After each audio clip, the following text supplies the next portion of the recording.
La cena se estaba enfriando. El aroma a cochinillo asado, que tantas veces le había hecho sonreír a Carlos, ahora me parecía agobiante. No había tocado su plato, él tampoco. Entre los dos, sobre el mantel de lino que planché esta mañana, descansaba un documento. Una palabra destacaba, negra y brutal, sobre el papel blanco: divorcio, firma. Elena, dijo Carlos. Su voz no era la del hombre que me susurraba promesas hace 8 años bajo la lluvia en la Plaza Mayor. Era plana, fría, como la hoja de un cuchillo. A su lado, su hermana Paula asentía con la cabeza, una sonrisa casi imperceptible en sus labios finamente delineados. Sus padres, Felipe y Carmen, ocupaban los otros sillones, formando un tribunal improvisado en nuestro propio comedor de Salamanca. Yo era la acusada. ¿Por qué? Logré articular, aunque la pregunta sonó estúpida incluso para mis propios oídos. Sabía el por qué. Lo había visto crecer durante meses, como una grieta en el hielo fino de un lago. Porque esto,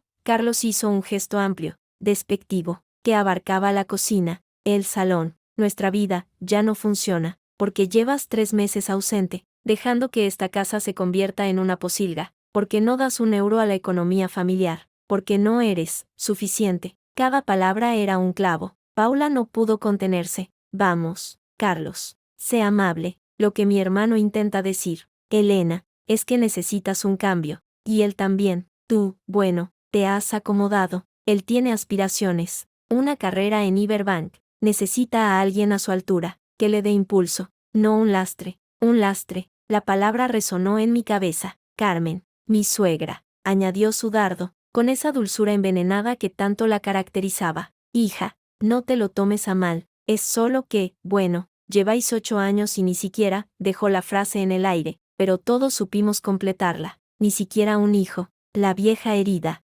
siempre útil para ellos, la que ellos mismos crearon cuando Carlos dijo que no era el momento una y otra vez. Felipe, el patriarca, carraspeó. El acuerdo es justo. Renuncias a todo a cambio de una liquidación limpia. Tú no has aportado nada, así que no tienes derecho a nada. Es pura lógica. No he aportado nada. El móvil, en mi bolsillo del delantal, vibraba insistentemente. Una llamada, luego, un mensaje. Lo ignoré, clavando la mirada en Carlos. En sus ojos, que antes buscaban los míos con admiración, no encontré ni rastro de aquel hombre, solo desprecio. Y algo peor, alivio. Has tenido una buena vida, Elena, continuó Carlos, con un tono que pretendía ser condescendiente. Una casa en el mejor barrio, viajes, ropa. Yo he trabajado duro para darte esto. ¿Y tú, qué me has dado? Cenas quemadas, un desorden constante, conversaciones vacías. Eres un adorno, Elena,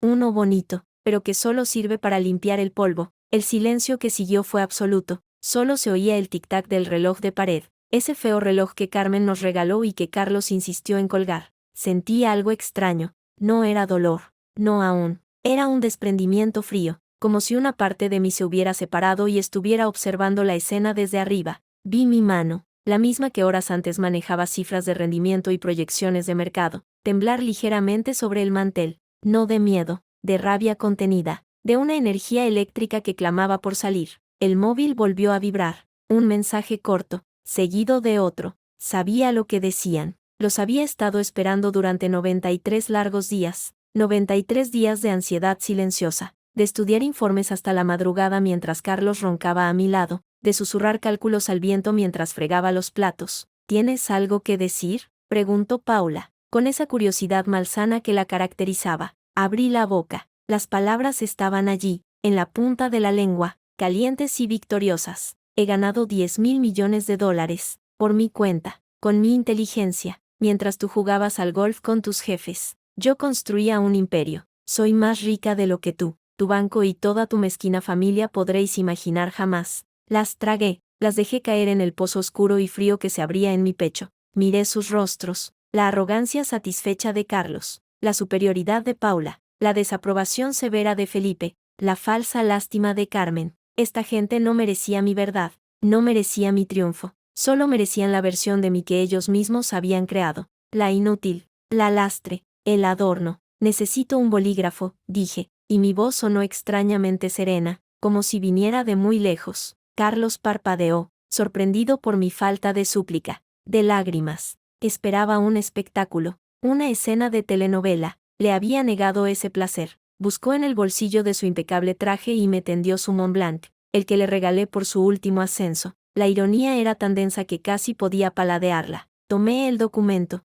leí cada cláusula. Renunciaba a todo, a la mitad del piso, hipotecado hasta las cejas con sus deudas. Aunque no decía eso, a cualquier posible pensión, a los muebles, a los cubiertos de plata que tanto despreciaba Carmen, a cambio de nada, solo mi libertad, y mi pequeño piso de soltera, el que había hipotecado hasta el último céntimo para financiar mi sueño, nuestro sueño. Había pensado entonces, qué ingenua, firmé, Elena Rodríguez García. La firma era firme, decidida, la misma con la que había autorizado la transferencia que lo cambió todo. ¿Ya está?, preguntó Carlos, recuperando el documento como si temiera que lo arrancara. Ya está, asentí, poniéndome de pie. El delantal, ese símbolo de mi esclavitud doméstica. Lo dejé caer sobre la silla. Haré las maletas esta noche. Mañana a primera hora estaré fuera. No hace falta que tengas prisa, dijo Carmen, pero se notaba que mentía. Sí que la hay, respondí, dirigiéndome hacia el dormitorio. Para todos. 3 meses antes. El aroma a café recién hecho siempre ha sido mi ritual matutino,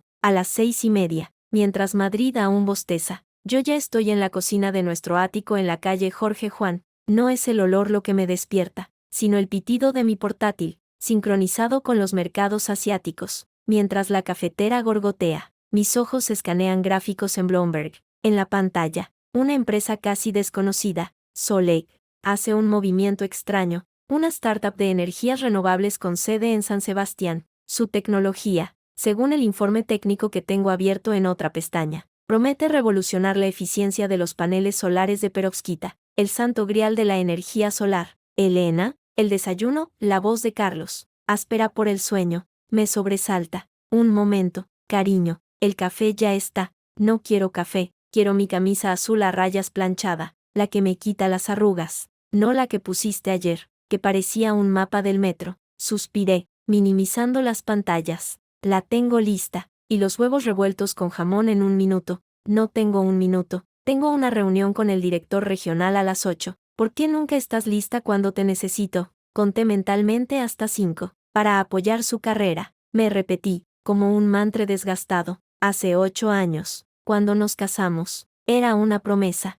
Él, un talento ascendente en Iberbank, yo, recién licenciada en económicas por la Complutense, con ofertas tentadoras. Ayúdame a llegar a la cima, me dijo, y luego será tu turno. La cima de Carlos parecía moverse cada vez más lejos, y mi turno nunca llegaba. En su lugar, encontré mi propio mundo en la noche, en la pantalla del ordenador, un blog de inversiones anónimo, La Mano de Atlas, que con los años había acumulado un discreto pero leal grupo de seguidores y, lo que es más importante, había aguzado mi instinto. Mientras Carlos devoraba los huevos criticando la textura, un poco secos, ¿no? Yo repasaba mentalmente los números de Solec. Había estado siguiéndolos durante 3 años. 3 años de leer papers científicos, de analizar sus patentes, de estudiar a su equipo. Un grupo de ingenieros vascos y una física catalana tan brillante como tímida. Había invertido mis ahorros, los de mi blog, cada céntimo que podía apartar de la compra semanal. Y ahora, el momento decisivo. Necesitaban una última ronda de financiación. Yo tenía el lugar, mi pequeño piso en Chamberí, heredado de mi abuela, libre de cargas, o lo estaba, hasta hace una semana, cuando inicié los trámites para hipotecarlo hasta el último euro. ¿En qué piensas? La voz de Carlos me arrancó de mis pensamientos. Llevas semanas en las nubes, ni siquiera pones la lavadora cuando toca. Mira este suelo, señaló una mota de polvo imperceptible, parece una leonera. Lo siento, he estado leyendo unos informes. ¿Informes? Soltó una risa breve, despectiva, de recetas. ¿Querrás decir? Elena, por favor, concéntrate en lo importante. Esta noche vienen mis padres. Quiero que todo esté perfecto, que vean que tengo una vida ordenada, su obsesión, ordenada, limpia, y vacía, como su alma. Claro, musité, todo estará perfecto. Sonó el timbre de la puerta demasiado temprano. Era Paula, por supuesto, siempre llegaba antes, supuestamente para ayudar,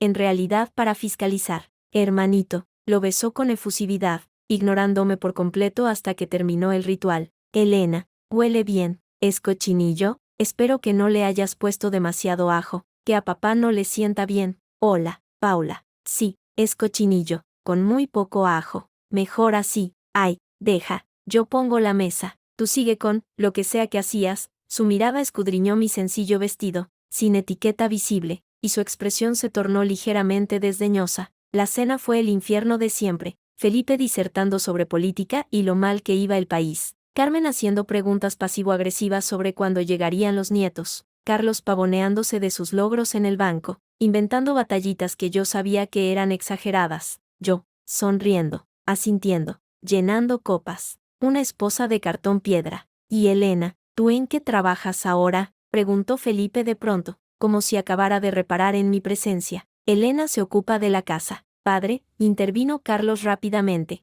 con un tono que no admitía réplica. Es un trabajo a tiempo completo. Y lo hace, bien. El leve titubeo antes de bien fue como un latigazo. Ah, claro, claro, asintió Felipe, como si acabara de mencionar un hobby excéntrico, como la filatelia. Es loable, aunque una carrera, bueno, los tiempos han cambiado. Paula no pudo resistirse. Claro que han cambiado. Hoy las mujeres hacemos de todo. Yo, por ejemplo, a cargo de la tienda, el niño, y aún me queda tiempo para el gimnasio, pero bueno, cada una elige su prioridad. No, Elena, elegir, como si me hubieran dado opciones. Sonreí, la sonrisa tensa y perfecta que había perfeccionado a lo largo de años. Desde luego, Paula. Más tarde, mientras fregaba los platos, Carlos y su familia en el salón con coñacs, mi móvil vibró, un mensaje de un número desconocido, pero cuyo prefijo reconocí, San Sebastián, señora Atlas, Miquel de Solec, ¿sigue interesada en la reunión? Tenemos novedades, urgentes. El corazón me dio un vuelco. Atlas era mi seudónimo, Miquel era el cofundador, el genio ingeniero detrás de la tecnología. Había concertado una reunión casual con él la semana siguiente, durante un viaje que le había mentido a Carlos. Me voy un día a Toledo con Clara, una amiga de la infancia que está pasando por un mal momento. Sí, confirmada, lugar y hora como acordamos. Respondí, limpiándome las manos en el delantal. Al salir de la cocina, me encontré a Paula apoyada en el marco de la puerta, con su móvil en la mano. ¿Amigos?, preguntó, con curiosidad mal disimulada. La fontanera. Mañana viene a revisar el calentador, mentí con una facilidad que me asustó. Ah, qué bien. A ver si así dejamos de tener agua tibia. A Carlos no le gusta, ¿sabes? Dice que parece de clase baja. Esa noche, después de que se fueran, Carlos se desplomó en el sofá, satisfecho. Ha ido bien, ¿no? A papá le ha gustado el vino, y a Paula, por una vez, no se le ha ocurrido criticar la salsa. Sí, dije, recogiendo las copas. Ha ido bien. Oye, ¿qué era eso de irte a Toledo? No me habías dicho nada. Me quedé helada. Clara, mi única y verdadera amiga, la abogada en Barcelona que era mi cómplice en todo esto, la que me había dado fuerzas para hipotecar el piso, es de la universidad, tiene un problema con su divorcio, solo es un día. Carlos puso los ojos en blanco, siempre con los dramas ajenos. Bueno, no te olvides de dejar todo preparado antes de irte, y vuelve pronto. No quiero comer fuera. Al día siguiente, en el AVE a Barcelona, no pude evitar sentir una euforia culpable, la sensación de escapar, aunque fuera por unas horas. Clara me esperaba en la estación, con su sonrisa ancha y sus gafas de montura roja. Elena, tienes cara de haber robado en una iglesia. Me siento como si lo hubiera hecho. En un café discreto de l'Eixample, le conté todo, lo de Solec, la hipoteca, mi convicción absoluta, basada en datos, en tendencias, en la desesperación del mundo por encontrar una solución energética real. 10 millones de euros. Elena, susurró Clara, pálida. Es tu piso, tu colchón, todo. No es una intuición, Clara, es una certeza. He analizado cada variable. Su tecnología funciona, el mercado está maduro. Los inversores grandes son demasiado cobardes para entrar ahora, pero cuando lo hagan, será tarde. Y si te equivocas, no me equivoco. ¿Y Carlos? Carlos no debe saberlo. No aún. Cuando todo salga, cuando tengamos el dinero, entonces se lo digo. Será una sorpresa, el empujón que necesita su carrera, la seguridad que tanto ansía. Podremos tener hijos sin miedo, todo. Clara me miró con una mezcla de admiración y preocupación. Hablas como si fuera su secretaria de inversiones, no su mujer. Esas palabras me resonaron durante todo el viaje de vuelta, pero las ahogué con sueños de un futuro diferente, de igualdad, de poder decir, por fin, yo también puse de mi parte, y mi parte vale $10.000 millones. La reunión con Miquel fue en un choco cerca de la estación de tren. Él era más joven de lo que imaginaba, con ojos inteligentes y manos inquietas que dibujaban esquemas en el aire mientras hablaba de eficiencias cuánticas y estabilización de perovskitas. Su análisis, el que publicó en la mano de Atlas, fue lo que nos convenció para intentar esta última ronda. Nadie había entendido tan bien el potencial, ni siquiera nuestros propios inversores, dijo, mirándome con curiosidad. ¿De verdad es usted economista, no ingeniera? Solo una aficionada con mucho tiempo para leer, respondí, restándole importancia, pues debería dedicarse a esto. Tiene instinto, y eso no se estudia. Esas palabras, tiene instinto, me acompañaron de vuelta a Madrid. Eran un bálsamo en medio de las críticas constantes, de la invisibilidad. Durante las semanas siguientes, me sumergí aún más en la investigación. Las cenas se quemaron, la ropa se acumuló, el polvo, efectivamente, se instaló, y la grieta en mi matrimonio se hizo más ancha, más profunda, hasta convertirse en el abismo en el que ahora me encontraba, haciendo la maleta en medio de la noche, mientras mi marido y su familia brindaban en el salón, felices de haberse librado de la carga. Ahora, de nuevo, la maleta era pequeña, solo metí lo esencial, algo de ropa, mi ordenador portátil, los discos duros externos con todos mis análisis, y una foto de mis padres, ya fallecidos. Nada de lo nuestro, nada que me atara a esta vida de mentiras. Al pasar por el salón, los vi. Carlos descorchaba una botella de cava barato, irónico, teniendo en la bodega un Dom Perignon que yo misma elegí. Paula alzaba su copa, por un nuevo comienzo, por encontrar a alguien a tu altura. Hermano, sus risas me siguieron hasta la puerta. No me volví, bajé las escaladas, el ascenso era para ellos, no para mí, y salí a la fría noche de Madrid. En la calle, respiré hondo, el aire olía a libertad y a diésel. En un hotel barato cerca de Atocha, conecté el portátil, ignoré los 10 mensajes de voz de Carlos, los primeros, de reproche, los últimos, casi de pánico, preguntando dónde estaba lo nuestro. Abrí el correo encriptado. El asunto era sencillo, confirmación de transferencia. El cuerpo del mensaje, escueto y profesional, contenía un número con 9 ceros, $10.000 millones, todo mi patrimonio, más el apalancamiento que había logrado con mi piso y un par de favores de contactos oscuros del blog, convertido en una cifra que borraba toda duda, todo miedo. Mi móvil vibró. Era Clara. Elena, ¿dónde estás? ¿Qué ha pasado? Carlos me ha llamado, histérico, diciendo que te habías ido.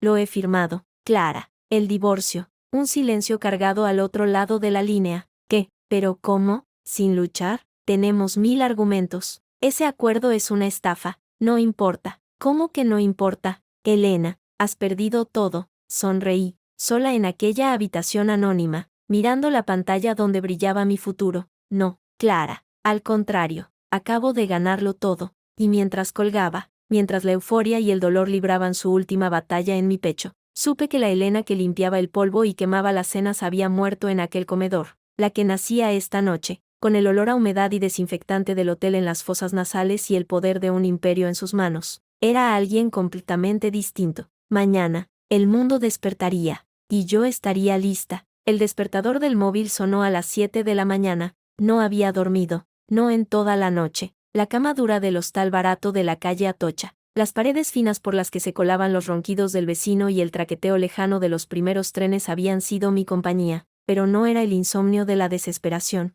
era la vigilia eléctrica, febril, de quien tiene un secreto tan grande que quema por dentro. Miré el techo, manchado de humedad, y sonreí. $10.000 millones. La cifra bailaba detrás de mis párpados, un mantra de poder silencioso. Mi cuerpo estaba cansado, pero mi mente, despejada como un cristal de roca. El dolor, la humillación de la noche anterior, se habían transformado. Ya no eran heridas abiertas, sino carbón bajo presión, listo para convertirse en diamante. El primer movimiento era crucial. No podía permitirme un error. No ahora. Hola, Clara. Sí, estoy viva. No estoy en un puente. Estoy en el hostal Atocha. Habitación 12. Necesito verte, y necesito que traigas a María López. Al otro lado del teléfono, Clara resopló. ¿María López? ¿La lobita? Elena, esa mujer es un torpedo. Cuesta 400 euros la hora y hace llorar a jueces veteranos. ¿Para qué la quieres? ¿Para demandar a ese cerdo egocéntrico?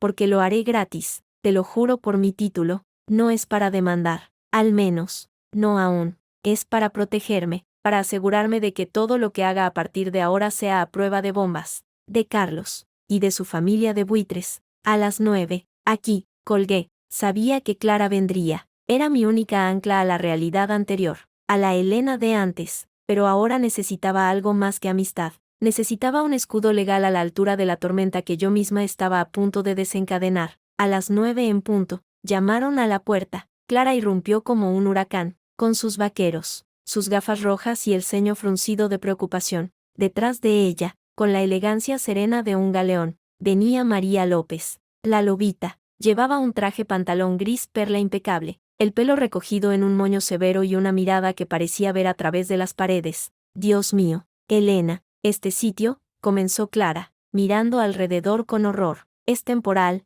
corté, invitándolas a sentarse en la única silla y en el borde de la cama. María, gracias por venir. Clara me ha puesto al corriente de la situación general, dijo María, con una voz suave pero que no admitía interrupciones. Sacó una libreta de cuero. Firmaste un acuerdo de divorcio anoche, sin asesoramiento, renunciando a todo. ¿Es correcto? Sí. ¿Y estás segura de que quieres seguir por ese camino? Porque ese acuerdo, a primera vista, es tan abusivo que cualquier juez lo tiraría a la basura en 2 minutos. Huele a coacción. Podemos anularlo. Recuperar tu parte de la vivienda conyugal. Quizás una pensión compensatoria. No quiero recuperar nada de esa casa, dije, y mi propia firmeza me sorprendió. No quiero su dinero. No quiero nada que huela a él. Quiero que ese papel sea mi boleto de salida definitivo, limpio, que me deje fuera de su vida para siempre. María me estudió durante un largo momento. Sus ojos, de un gris acerado, no parpadearon. Hay algo más, algo que no estás diciendo.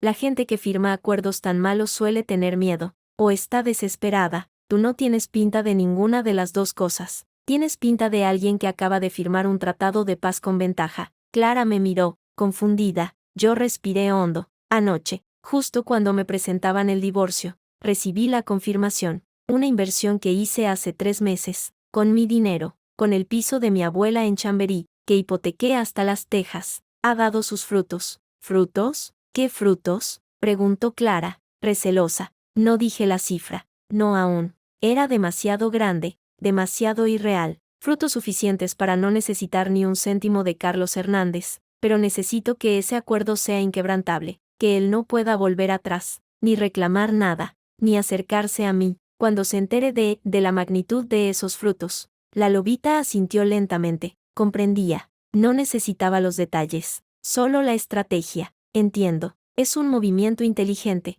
Si él firmó creyéndote en la ruina, y tú aceptaste, el acuerdo es válido. La ocultación de patrimonio podría ser discutible, pero si puedes demostrar que el patrimonio era anterior al matrimonio o fruto de una inversión personal y separada, mejor aún. ¿Tienes cómo demostrarlo? Hasta el último email, transferencia y contrato, todo a mi nombre, desde una cuenta que él nunca conoció. Perfecto. Entonces, paso 1. Consolidar tu salida. Vamos a redactar un añadido al acuerdo, una renuncia mutua a cualquier reclamación futura, pase lo que pase. Lo llamaremos cláusula de olvido total. Se la mandaremos a su abogado hoy. Si es tan arrogante como dices, la firmará sin leer, feliz de haber ganado. Una sonrisa fría se dibujó en mis labios. Era perfecto. Paso 2, continuó María. Proteger lo que tienes ahora. Necesitas un vehículo, una fundación, una sociedad holding, algo fuera de España. A ser posible, Suiza es discreta. Ya tengo una cita en el Banco Picht a las 11, dije. Clara y María se quedaron calladas. El Banco Picht no era un sitio al que uno llegara con una cita en 2 horas,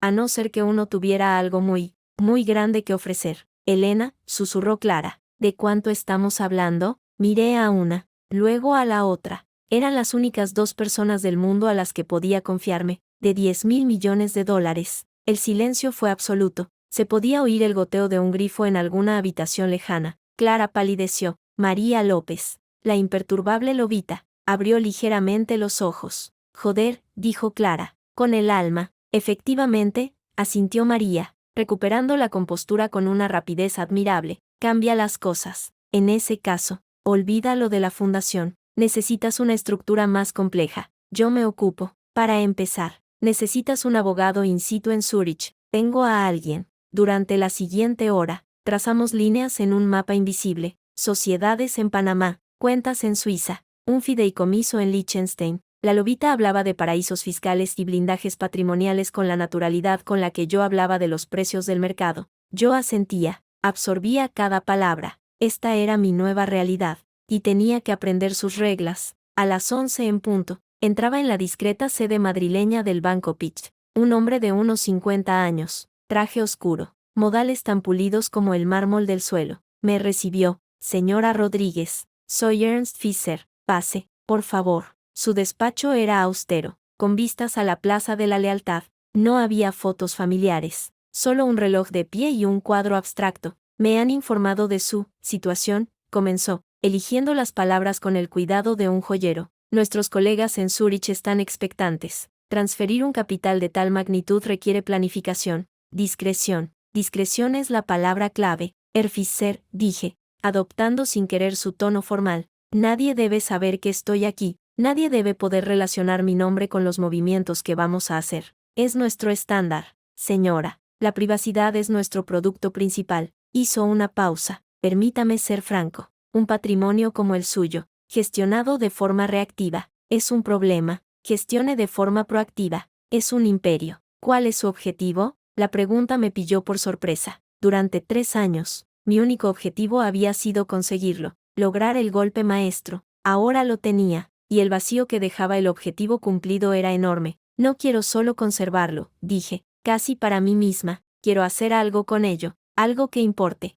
Fischer asintió, como si fuera la respuesta más lógica del mundo. Entonces, primero, blindaje, segundo, crecimiento, tercero, propósito, en ese orden. Hoy empezamos con el primero. Firmé documentos cuyos títulos solo entendía a medias: autorizaciones, poderes, instrucciones. Mi mano, la misma que había firmado el divorcio horas antes, trazaba ahora mi nuevo destino con la misma firma, Elena Rodríguez García, pero ya no era la misma firma, era más fuerte. Mientras Fischer salía de la sala un momento, mi móvil vibró, era un mensaje de un número desconocido, pero reconocí el prefijo vasco, Atlas. Miquel, ¿qué ha pasado? La transferencia se ha completado, los fondos están aquí, es histórico, el consejo quiere conocerte. Personalmente, ¿cuándo podemos vernos? Sonreí. Miquel, el genio ingeniero, siempre al grano. Respondí. Miquel, ahora me puedes llamar Elena. La inversora anónima ha dejado de ser anónima. Propongo una reunión mañana, pero no con todo el consejo, contigo y con la doctora Soler.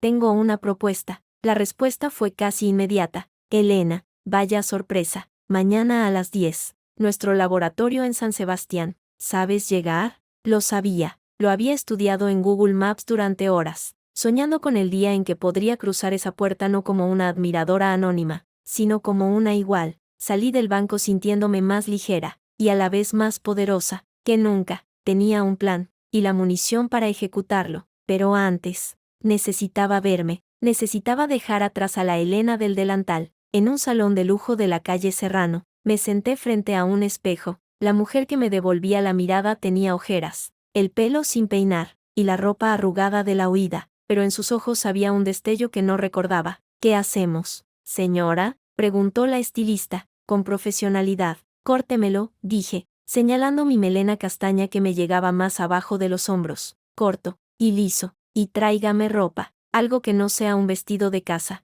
un traje pantalón, negro. 2 horas después, salía de allí, mi pelo, ahora a la altura de la mandíbula, en un liso perfecto que enmarcaba una cara que empezaba a recordar quién era. El traje, de un corte impecable, se ajustaba a un cuerpo que había olvidado su propia silueta bajo ropa holgada. No me reconocía, me gustaba. Fue entonces, caminando hacia mi nuevo apartamento temporal en un apartahotel de Recoletos, pagado con una de mis nuevas tarjetas de crédito premium, cuando lo vi, en el escaparate de una tienda de electrónica. Una hilera de televisiones mostraba la misma imagen, la fachada de un edificio moderno, el logo de Solec, y un presentador de noticias hablando con entusiasmo. Me detuve, el corazón latiéndome con fuerza. En la esquina inferior de la pantalla, el subtítulo rezaba: Fenómeno en bolsa. La startup vasca Solec se dispara un 985% tras anunciar el éxito definitivo de su tecnología de perovskitas. Una inversora anónima, al parecer española, habría multiplicado por 10 su capital en 3 meses. Se habla de la operación del año,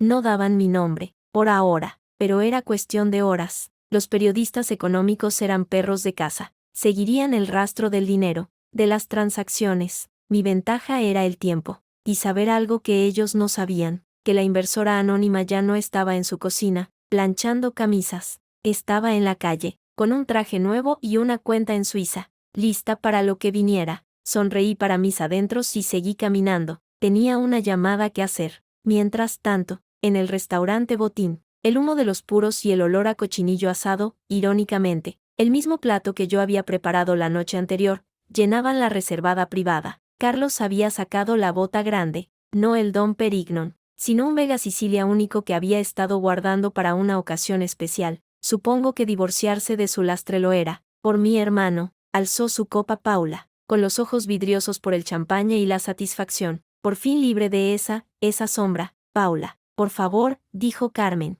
con un deje de falsa moderación, no hablemos mal. Elena hizo lo que pudo. Simplemente, no era suficiente para un hombre como Carlos. Exacto, rugió Felipe, dándole una palmada en la espalda a su hijo, que forcejeaba una sonrisa. Mi niño necesita una mujer con carácter, con ambición, alguien que pueda presentar en el club, ¿sabes? No una oficinista, claro, pero sí alguien con background. Tengo a la hija menor de los Valdés en mente, dijo Paula, bajando la voz como si compartiera un secreto de Estado. Está en la Comisión Europea. Su padre es el de las cementeras. Tiene una dote, bueno, ya me entendéis. Carlos asintió, bebiendo un largo trago. Tenía la mirada fija en su copa, pero no de tristeza, de algo parecido a la euforia aliviada. Lo importante es que todo ha salido bien, limpiamente, sin dramas. Ella afirmó, ¿sabéis? Ni una lágrima. Creo que al final entendió que no tenía otra opción. Claro que no tenía, espetó Paula. ¿Qué iba a hacer? ¿Irse a vivir con su madre a ese pueblucho de Toledo? Por favor, esto es un favor que le has hecho, Carlos. Le has dado la patada que necesitaba para espabilar. El piso de Chamberí hay que venderlo ya, apuntó Felipe, con mentalidad práctica, para cubrir esa hipoteca ridícula que sacó. ¿En qué estaría pensando? ¿En montar una tienda de manualidades? Se rieron todos. Una risa cómplice. De clan, la risa de los que creen haber ganado. Lo he pensado, dijo Carlos, animándose, con lo que me ahorro en todo. Puedo aspirar al apartamento de la azotea en el edificio de la esquina, el que tiene la terraza. Sería una señal clara para la dirección, de que estoy en la liga de los que toman decisiones. Esa es mi actitud, dijo su padre, orgulloso. Fue entonces cuando Paula, siempre atenta a las apariencias, sacó su móvil. Un brindis, todos, sonreíd, hizo una foto, Carlos, con su copa alzada y una sonrisa forzada pero triunfal, Felipe y Carmen, con esa expresión de satisfacción burguesa, Paula, con una sonrisa de loba, la subió a Instagram, no puso nombres, solo un pie de foto, familia, siempre juntos en los nuevos comienzos, almohadilla renacer almohadilla lo primero la familia almohadilla bendiciones, en menos de un minuto, empezaron a llegar los, me gusta, compañeros del banco, amigos del club de golf, primas lejanas, comentarios como, felicidades, se nota la alegría, nadie preguntó por qué, todos daban por hecho que celebraban algo bueno, una promoción, un negocio cerrado, la superficialidad era un idioma que todos hablaban con fluidez. Carlos vio los comentarios y su sonrisa se hizo más genuina. Esto era lo que quería, lo que necesitaba, la validación, la imagen de éxito, de familia unida, libre de la esposa callada, siempre ausente, que no sabía ni vestirse para una cena de gala. ¿Y qué harás con todas sus cosas?, preguntó Carmen, con un deje de curiosidad malsana. Tiene muchos trastos, ¿no? La portería ya se ha ocupado, dijo Carlos, con un gesto de desprecio. He llamado esta mañana, que guarden lo que parezca de valor en el trastero, el resto, a la basura. Quiero que cuando llegue a casa hoy, huela a hombre, a mi perfume, no a ese ambientador de lavanda que tanto le gustaba. Más risas, más brindis. Pedro, el camarero jefe, entró con otra botella, de parte de la casa, señor Hernández, para celebrar su buena noticia. Carlos asintió, hinchado de orgullo. Hasta el restaurante más antiguo de Madrid le rendía pleitesía, o eso creía él. Ninguno de ellos prestó atención al televisor de plasma que colgaba en un rincón de la reservada. Estaba mudo, pero en la barra de noticias que recorría la parte inferior de la pantalla, unas letras avanzaban lentamente, indiferentes a su celebración. Última hora. La inversora detrás del Milagro Solec sería una mujer española. Fuentes financieras apuntan a un perfil discreto, posiblemente con formación en económicas. El misterio se profundiza. En otra mesa, un hombre de traje leyó la noticia en su tablet, silbó bajito y le dio un codazo a su compañero. 10.000 millones. José Luis, en 3 meses. Eso no es suerte, eso es genio. O una información privilegiada de campeonato. O las dos cosas, respondió el otro, mirando la pantalla con envidia. Ojalá saber quién es. Me gustaría pedirle trabajo. En la reservada privada, la hermana de Carlos rió a carcajadas por algún chiste de su padre. El ruido ahogó el leve pitido del móvil de Paula. Era un mensaje de una amiga, lo leyó rápido, frunció el ceño y lo guardó sin contestar. El mensaje decía: Oye, ¿has visto la noticia de esa inversora? Qué fuerte, ¿no? Por un segundo, con lo que has dicho de tu cuñada, pensé, qué tontería. Claro, Paula desechó el pensamiento. Una inversora, millonaria, Elena. La idea era tan absurda que ni siquiera merecía una respuesta. Volvió a llenar su copa. Había mucho que celebrar. Habían sacado la basura de sus vidas. Y el futuro,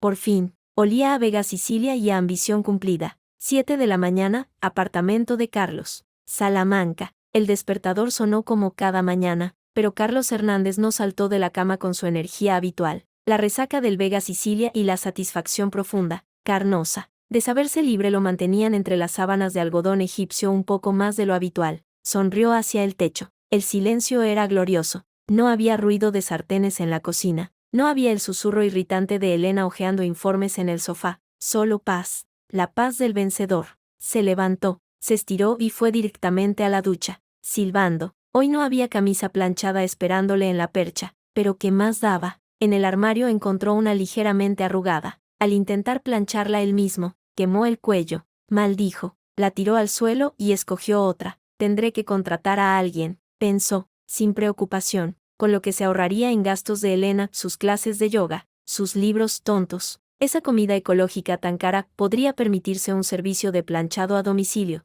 o quizás, pronto, una mujer nueva que supiera hacer estas cosas sin quemar las prendas. Su teléfono vibró sobre la mesita. Era un mensaje de su hermana, Paula. Buenos días, campeón. ¿Cómo amanece el hombre más libre de Madrid? ¿Ya has visto el lío en las redes? Mi post de anoche tiene 200 likes.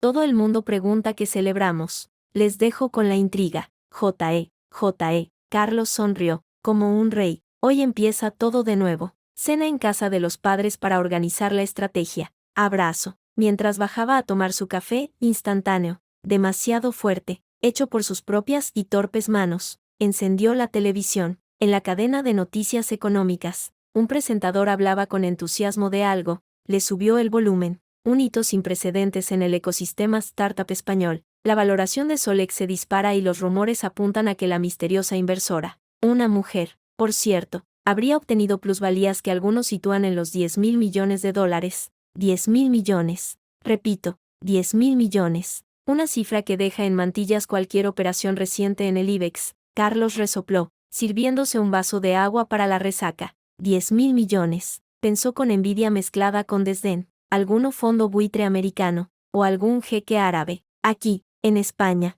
no hay nadie con esas agallas. Se acordó de un cliente de Iberbank, un tipo pesado que siempre alardeaba de sus inversiones en energías verdes y que había perdido un dineral el año pasado. Estos visionarios siempre acordan llorando, pensó, satisfecho de su propio conservadurismo financiero. Su teléfono vibró de nuevo. Esta vez era su jefe, Ramón Vidal, director de banca privada. Una llamada a esta hora era rara. Carlos, ¿estás viendo las noticias? La voz de Ramón era tensa, urgente. Buenos días, Ramón, ¿las noticias? Un poco. Algo de una startup vasca, ¿no? ¿Nos afecta? ¿Afecta? Coño, Carlos. Es el tema del día. Todo el mundo habla de eso. 10.000 millones movidos por una española anónima. Los clientes están como locos, preguntando cómo pueden entrar en la siguiente Solec. La dirección quiere una nota de análisis para esta tarde. Necesito que te pongas con ello. Tú tienes contactos en el sector tecnológico, ¿no? Carlos palideció ligeramente. Sus contactos se limitaban a algún emprendedor con el que tomaba cañas para intentar venderle productos financieros sobrevalorados. Claro, Ramón. Me pongo con ello ahora mismo. ¿Algún dato más de la inversora? Un nombre, aunque sea extraoficial. Nada. Es un fantasma. pero corre el rumor de que es mujer, española, y que actuó por su cuenta, sin fondos de capital riesgo, un golpe de genialidad absoluta, o de información privilegiada, claro, pero eso no lo digas en el informe. Hizo una pausa. Oye, ¿y tú? ¿Todo bien? Ayer me llegó un rumor raro, algo de que estaba celebrando algo familiar. Carlos se tensó. Ramón era un viejo zorro. Detestaba los escándalos, los divorcios aparatosos. La vida privada debe ser eso, privada. Solía decir. Todo perfecto, Ramón. Una pequeña celebración familiar. Nada importante. Me alegro. Pues a trabajar. Quiero ese informe a las 3, con propuestas concretas. Iberbank no puede quedarse fuera de esta fiebre. Colgó. Carlos se quedó mirando el teléfono, una gota de sudor frío recorriéndole la espalda. Necesitaba información, y rápido. Abrió su portátil y buscó Solec Inversora Anónima. Los resultados inundaron la pantalla. Artículos en el Confidencial. Expansión. 5 días. Todos con el mismo tono de incredulidad y fascinación. La mujer que batió a Wall Street. El misterio de la reina Midas española. Una apuesta en solitario que cambia las reglas del juego. Había fotos de los fundadores, Miquel Arregui y la doctora Aina Soler, dando una rueda de prensa en San Sebastián, desbordados de felicidad, pero nada de la inversora, solo especulaciones. Podría ser una ex ejecutiva de fondos de Londres. Se habla de una heredera catalana que quiere lavar su imagen. Algunos apuntan a un testaferro de un magnate ruso. Carlos leyó un párrafo que le hizo fruncir el ceño. Fuentes cercanas a la operación señalan que la inversora, bajo el seudónimo Atlas, llevaba 3 años siguiendo a la compañía a través de un blog especializado, donde realizaba análisis técnicos de una profundidad inusual. Su última entrada, publicada justo antes de la inyección de capital,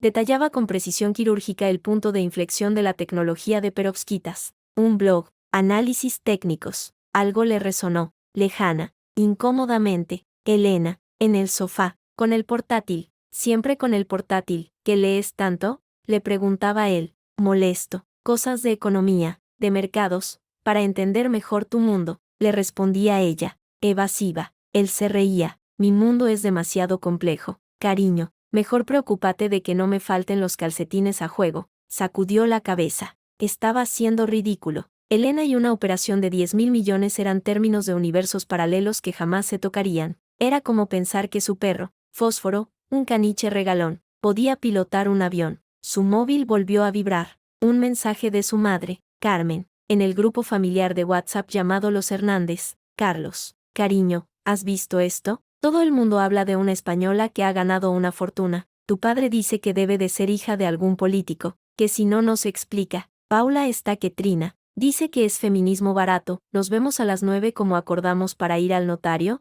Hay que empezar los trámites para lo del piso de Chamberí. Carlos respondió mecánicamente. Sí, a las 9. Ahora voy. Lo del piso de Elena. Su piso, el que había hipotecado. Una punzada de curiosidad malsana le atravesó el estómago. ¿Para qué había pedido ese dinero? Nunca se lo había dicho. Supuso que serían deudas tontas. O quizás estaba manteniendo a su madre, esa mujer callada que vivía en un pueblo de Toledo. No es asunto mío ahora, pensó, cerrando el portátil con un golpe seco. Era basura del pasado, basura que había que sacar a la calle. 8:30 de la mañana, laboratorio de Solec, San Sebastián. El aire olía a café recién hecho, a circuito impreso nuevo y a expectación. Yo seguía a Miquel Arregui por los pasillos blancos e inmaculados del laboratorio, mientras él, con su energía de border collie, me explicaba cada detalle. Y este es el núcleo, Elena, donde la magia ocurre. La capa de perovskita híbrida que mantiene una eficiencia del 28% durante más de 10.000 horas de operación continua. 10.000 horas. Eso es lo que ha convencido a los tiburones. No es un experimento de laboratorio. Es un producto. Observé las placas, que brillaban bajo las luces con un color casi negro. No eran las típicas placas azules. Eran elegantes, oscuras, prometedoras. Es impresionante, Miquel. Los datos de tu último paper eran conservadores. Los resultados reales son aún mejores. Él se detuvo y me miró, todavía con una incredulidad divertida. Sigo sin poder creerlo. Atlas es usted, Elena, una economista de Madrid, sin un equipo de analistas, sin un fondo detrás. ¿Cómo lo hizo? ¿Cómo estuvo tan segura? Nos sentamos en una pequeña sala de reuniones de cristal. A través de las paredes, se veía a investigadores jóvenes concentrados en pantallas llenas de gráficos. Sentí una punzada de envidia sana. Este era mi lugar. no en la cocina de Carlos. Aquí, entre gente que hablaba el idioma del futuro. No fui segura, confesé, tomando el café que me ofreció. Tuve miedo cada día, pero confié en los datos, y en vosotros. Leí la tesis doctoral de Aina Soler sobre fotosíntesis artificial. Hablaba con la pasión de quien ha encontrado una verdad fundamental, no solo un negocio. Eso no se falsifica. La puerta se abrió y entró Aina, la doctora Soler, menuda, de pelo canoso recogido en una coleta descuidada, y ojos que parecían ver más allá de lo evidente. Me tendió la mano con una sonrisa franca. Elena, es un honor, y un alivio. Temíamos que nuestro ángel inversor fuera otro fondo de Venture Capital que nos exigiera vender nuestra alma y nuestra patente a la primera oferta. En lugar de eso, tenemos a Atlas, la que nos entendió antes que nadie. El honor es mío, doctora. Y por favor, llamadme Elena. Atleisia cumplió su misión. ¿Cuál es la misión ahora?, preguntó Miquel, reclinándose en la silla. Usted no ha venido hasta aquí solo para ver nuestras caras felices. Tiene una propuesta. Hable. Me gustaba su directividad. Ahorraba tiempo. Quiero crear un vehículo de inversión, un fondo, centrado exclusivamente en energías limpias y tecnologías de descarbonización en el sur de Europa, con sede en Madrid, pero con visión mediterránea y atlántica. Aina y Miquel intercambiaron una mirada. Hay muchos fondos verdes, Elena, dijo Aina con cautela. La mayoría son greenwashing, o buscan rentabilidades a corto imposibles. Este no, este tendrá 3 pilares. Primero, inversión a largo plazo, como la que hice con vosotros, paciencia. Segundo, gobernanza compartida. Los fundadores, los científicos, mantendrán al menos el 51% del control. No quiero exprimir gallinas de los huevos de oro, quiero criar una granja llena de águilas. Miquel sonrió, la metáfora le gustó. ¿Y el tercer pilar? El tercer pilar soy yo, o mejor dicho, mi condición. Quiero que sea el primer fondo de capital riesgo español dirigido y mayoritariamente poseído por una mujer, y quiero que su consejo tenga, por estatuto, un mínimo del 40% de mujeres, científicas, ingenieras, directivas. El silencio que siguió era denso, cargado de posibilidades. Aina fue la primera en romperlo. Una sonrisa lenta, cálida, iluminó su rostro. Me está hablando de cambiar las reglas del juego 2 veces, en la tecnología y en la financiación. Exacto, y quiero que Solex sea su piedra angular, su primer éxito, su carta de presentación. Os ofrezco reinvertir una parte de mis ganancias, 200 millones, como capital semilla para el fondo. A cambio, quiero que vosotros dos, vuestro conocimiento, vuestra credibilidad, seáis el alma técnica, y quiero que me ayudéis a encontrar al socio financiero adecuado, alguien con músculo, pero que entienda la filosofía. ¿Ya tiene a alguien en mente?, preguntó Miquel, inclinándose hacia adelante, completamente enganchado. Sí, pero quiero oír vuestra opinión primero. ¿Santander Innovación o Banco Sabadell Venture Capital? Aina negó con la cabeza. Demasiado tradicionales, demasiado enfocados en la salida a bolsa rápida. Necesitas a alguien con más agallas, con más visión. ¿A quién propones entonces? Fue Miquel quien respondió, con una chispa de complicidad en la mirada. Hay un tipo en Bankia Capital Riesgo, Jorge Pacheco. Es un dinosaurio, pero un dinosaurio listo. Hace 10 años apostó por la eólica cuando todos se reían. Es duro, es vieja escuela, pero si le convences, se la juega, y le encanta darles en las narices a los de Iberbank, el nombre de su antiguo banco, en boca de otro. Me hizo estremecer levemente, pero era perfecto, demasiado perfecto. Pacheco, repetí, ¿y por qué iba a arriesgarse con una recién llegada, con un fondo liderado por una mujer? Porque tú, Elena, no eres una recién llegada, eres la mujer que acaba de ganar 10.000 millones con un acierto que él, con todos sus analistas, no vio. Eres la prueba viviente de que su instinto, el que le hizo rico, sigue siendo válido. ¿Y por qué?, añadió Aina, a hombres como Pacheco, nada les gusta más que dar una lección a los jóvenes arrogantes de Iberbank. Es una rivalidad de barrio, pero a escala nacional. Sonreí, la estrategia se dibujaba con claridad meridiana. Concertad una reunión, con él, y con quien él quiera traer, pero que sea esta semana. No tenemos tiempo que perder. 10 de la mañana, notaría de la calle Serrano, Madrid. Carlos esperaba impaciente en la silla incómoda de la notaría. Sus padres, a su lado, hojeaban revistas de decoración. Paula no dejaba de mirar el reloj. ¿Y el abogado, dónde está?, dijo a las 10 en punto, refunfuñó Paula. Tranquila, hija, estamos a tiempo, dijo Felipe, aunque él también consultaba su Rolex cada 2 minutos. El notario, un hombre de edad avanzada y modales lentos como la miel, los hizo pasar a su despacho. Buenos días, familia Hernández. Siento la demora. Un asunto urgente. Bien, hemos recibido el acuerdo de divorcio, firmado por ambas partes. Todo en orden. Procederemos a su elevación a escritura pública y, disculpe, interrumpió Carlos, intentando sonar autoritario pero amable. ¿Y lo del piso? En Chamberí, es de mi exmujer, pero tiene una hipoteca. Queremos iniciar los trámites para liquidar ese asunto, para que ella se haga cargo de su deuda. Claro. El notario se ajustó las gafas y buscó entre sus papeles. Sí, aquí tengo la nota. Piso en la calle Fernando el Santo,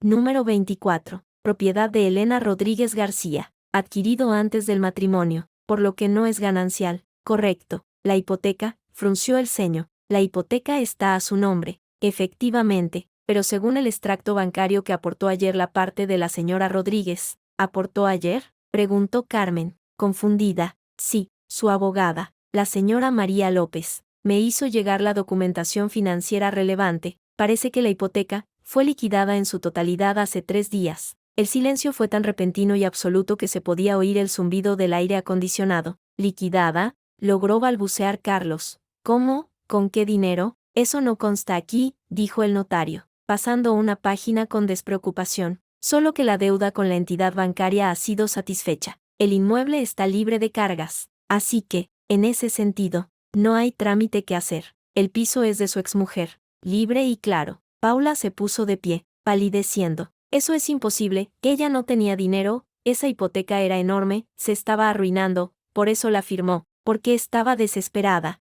Carlos sentía un sudor frío en la nuca. Algo no encajaba. No, muchas cosas no encajaban. La serenidad de Elena al firmar, la rapidez con la que había desaparecido, la hipoteca pagada, el blog de inversiones, Atlas, la noticia de la mujer española, los 10.000 millones. Papá, dijo Paula, con la voz temblorosa, el mensaje de ayer, de Lourdes, el de la inversora. Felipe, que había estado callado, palideció, sacó su teléfono con manos temblorosas y buscó frenéticamente. Encontró la noticia, la leyó en silencio, sus ojos se agrandaban con cada línea. Luego, levantó la mirada hacia su hijo. En sus ojos había algo que Carlos nunca antes había visto, puro, inconfundible terror. Carlos, dijo Felipe, y su voz sonó ronca, como si le costara respirar. Esta noticia, esta mujer anónima, dice que lleva 3 años siguiendo a la empresa, a través de un blog de inversiones. Se llama La Mano de Atlas, susurró Paula, que ya tenía su móvil abierto,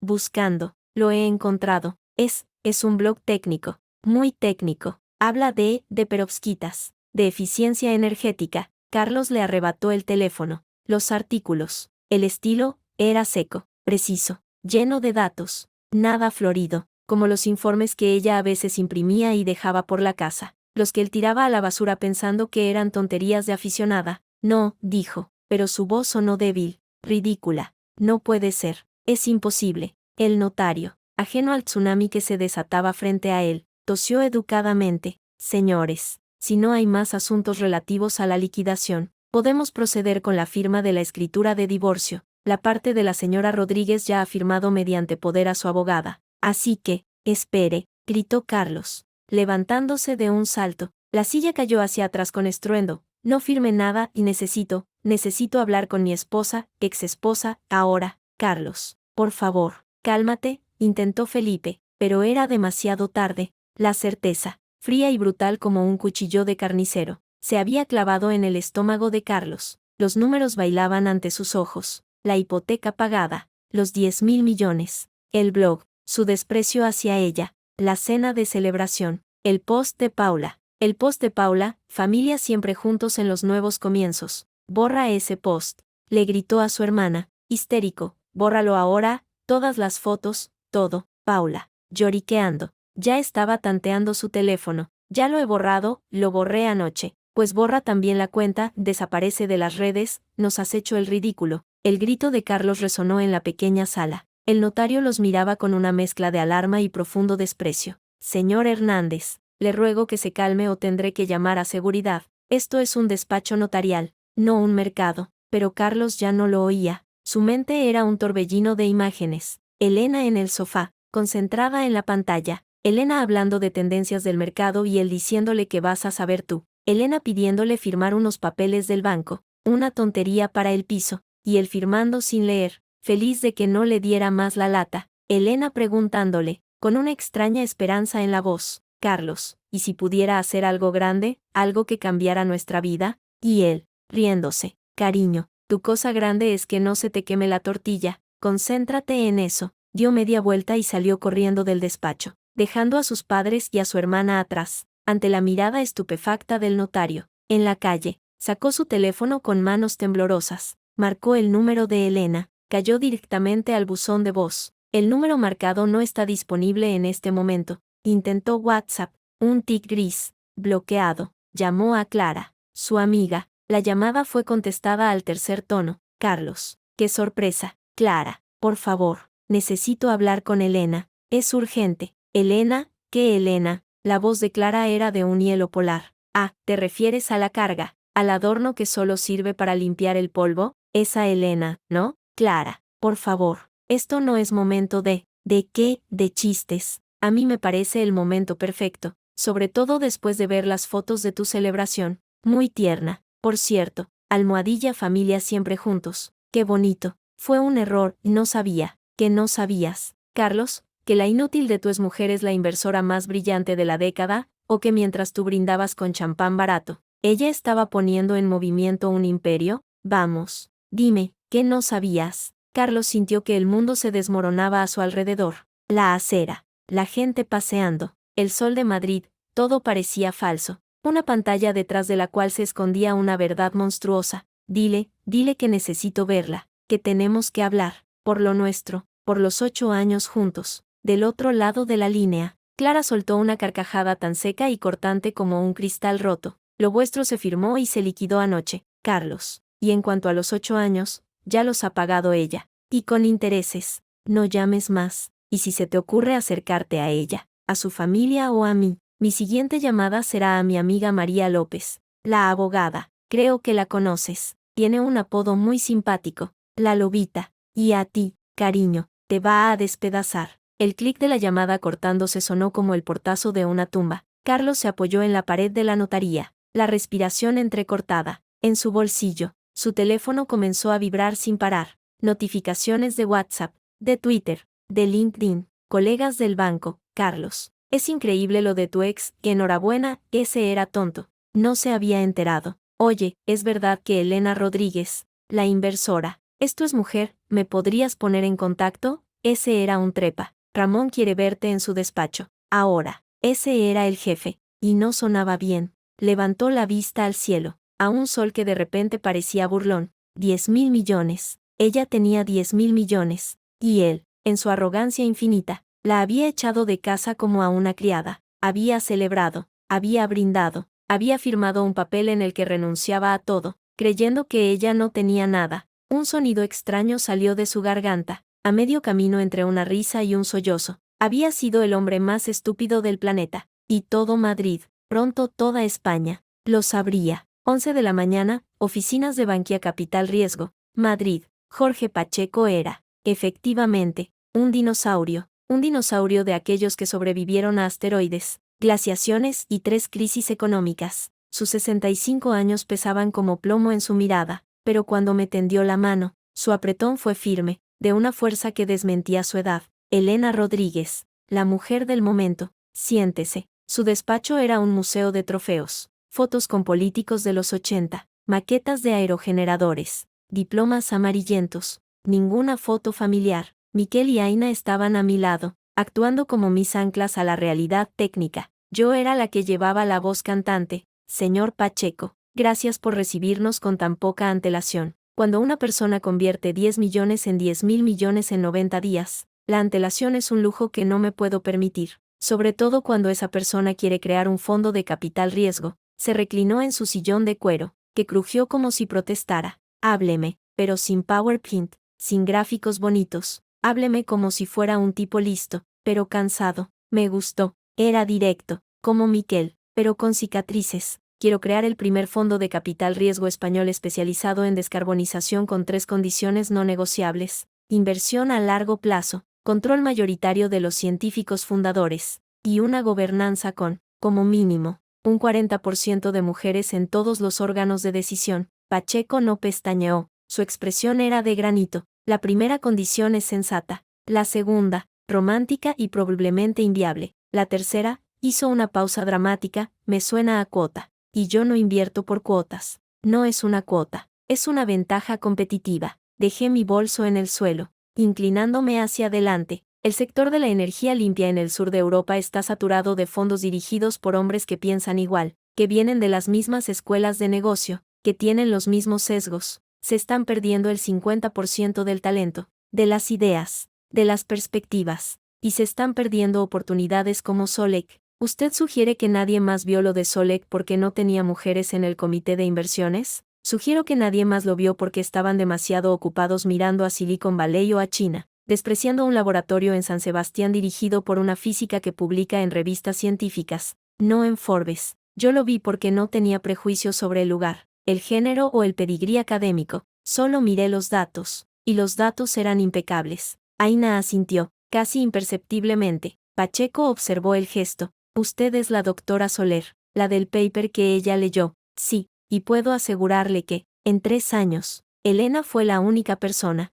fuera de nuestro círculo más íntimo, que entendió la trascendencia de lo que hacíamos. No los analistas de los grandes fondos, no los cazafortunas. Ella, es un fondo de alto riesgo. Pacheco, intervino Miquel, pero el riesgo ya no está en la tecnología, eso lo hemos demostrado. El riesgo está en encontrar a la próxima Solec antes que los americanos. Y para eso, necesitas una red, una sensibilidad diferente. Elena la tiene. Pacheco se quedó en silencio, observándonos como un jugador de póker que evalúa una mano extraña. Finalmente, suspiró. Digamos que me interesa, ¿qué papel quiere que juegue Bankia? Usted tiene el capital, tiene el ejemplo de éxito. ¿Para qué nos necesita? Para 3 cosas. Músculo regulatorio, una red de coinversión internacional, y hice una pausa, eligiendo las palabras con cuidado, para mandar un mensaje muy claro a todo el sector. Una sonrisa lenta, casi feroz, se dibujó en los labios de Pacheco. Había entendido.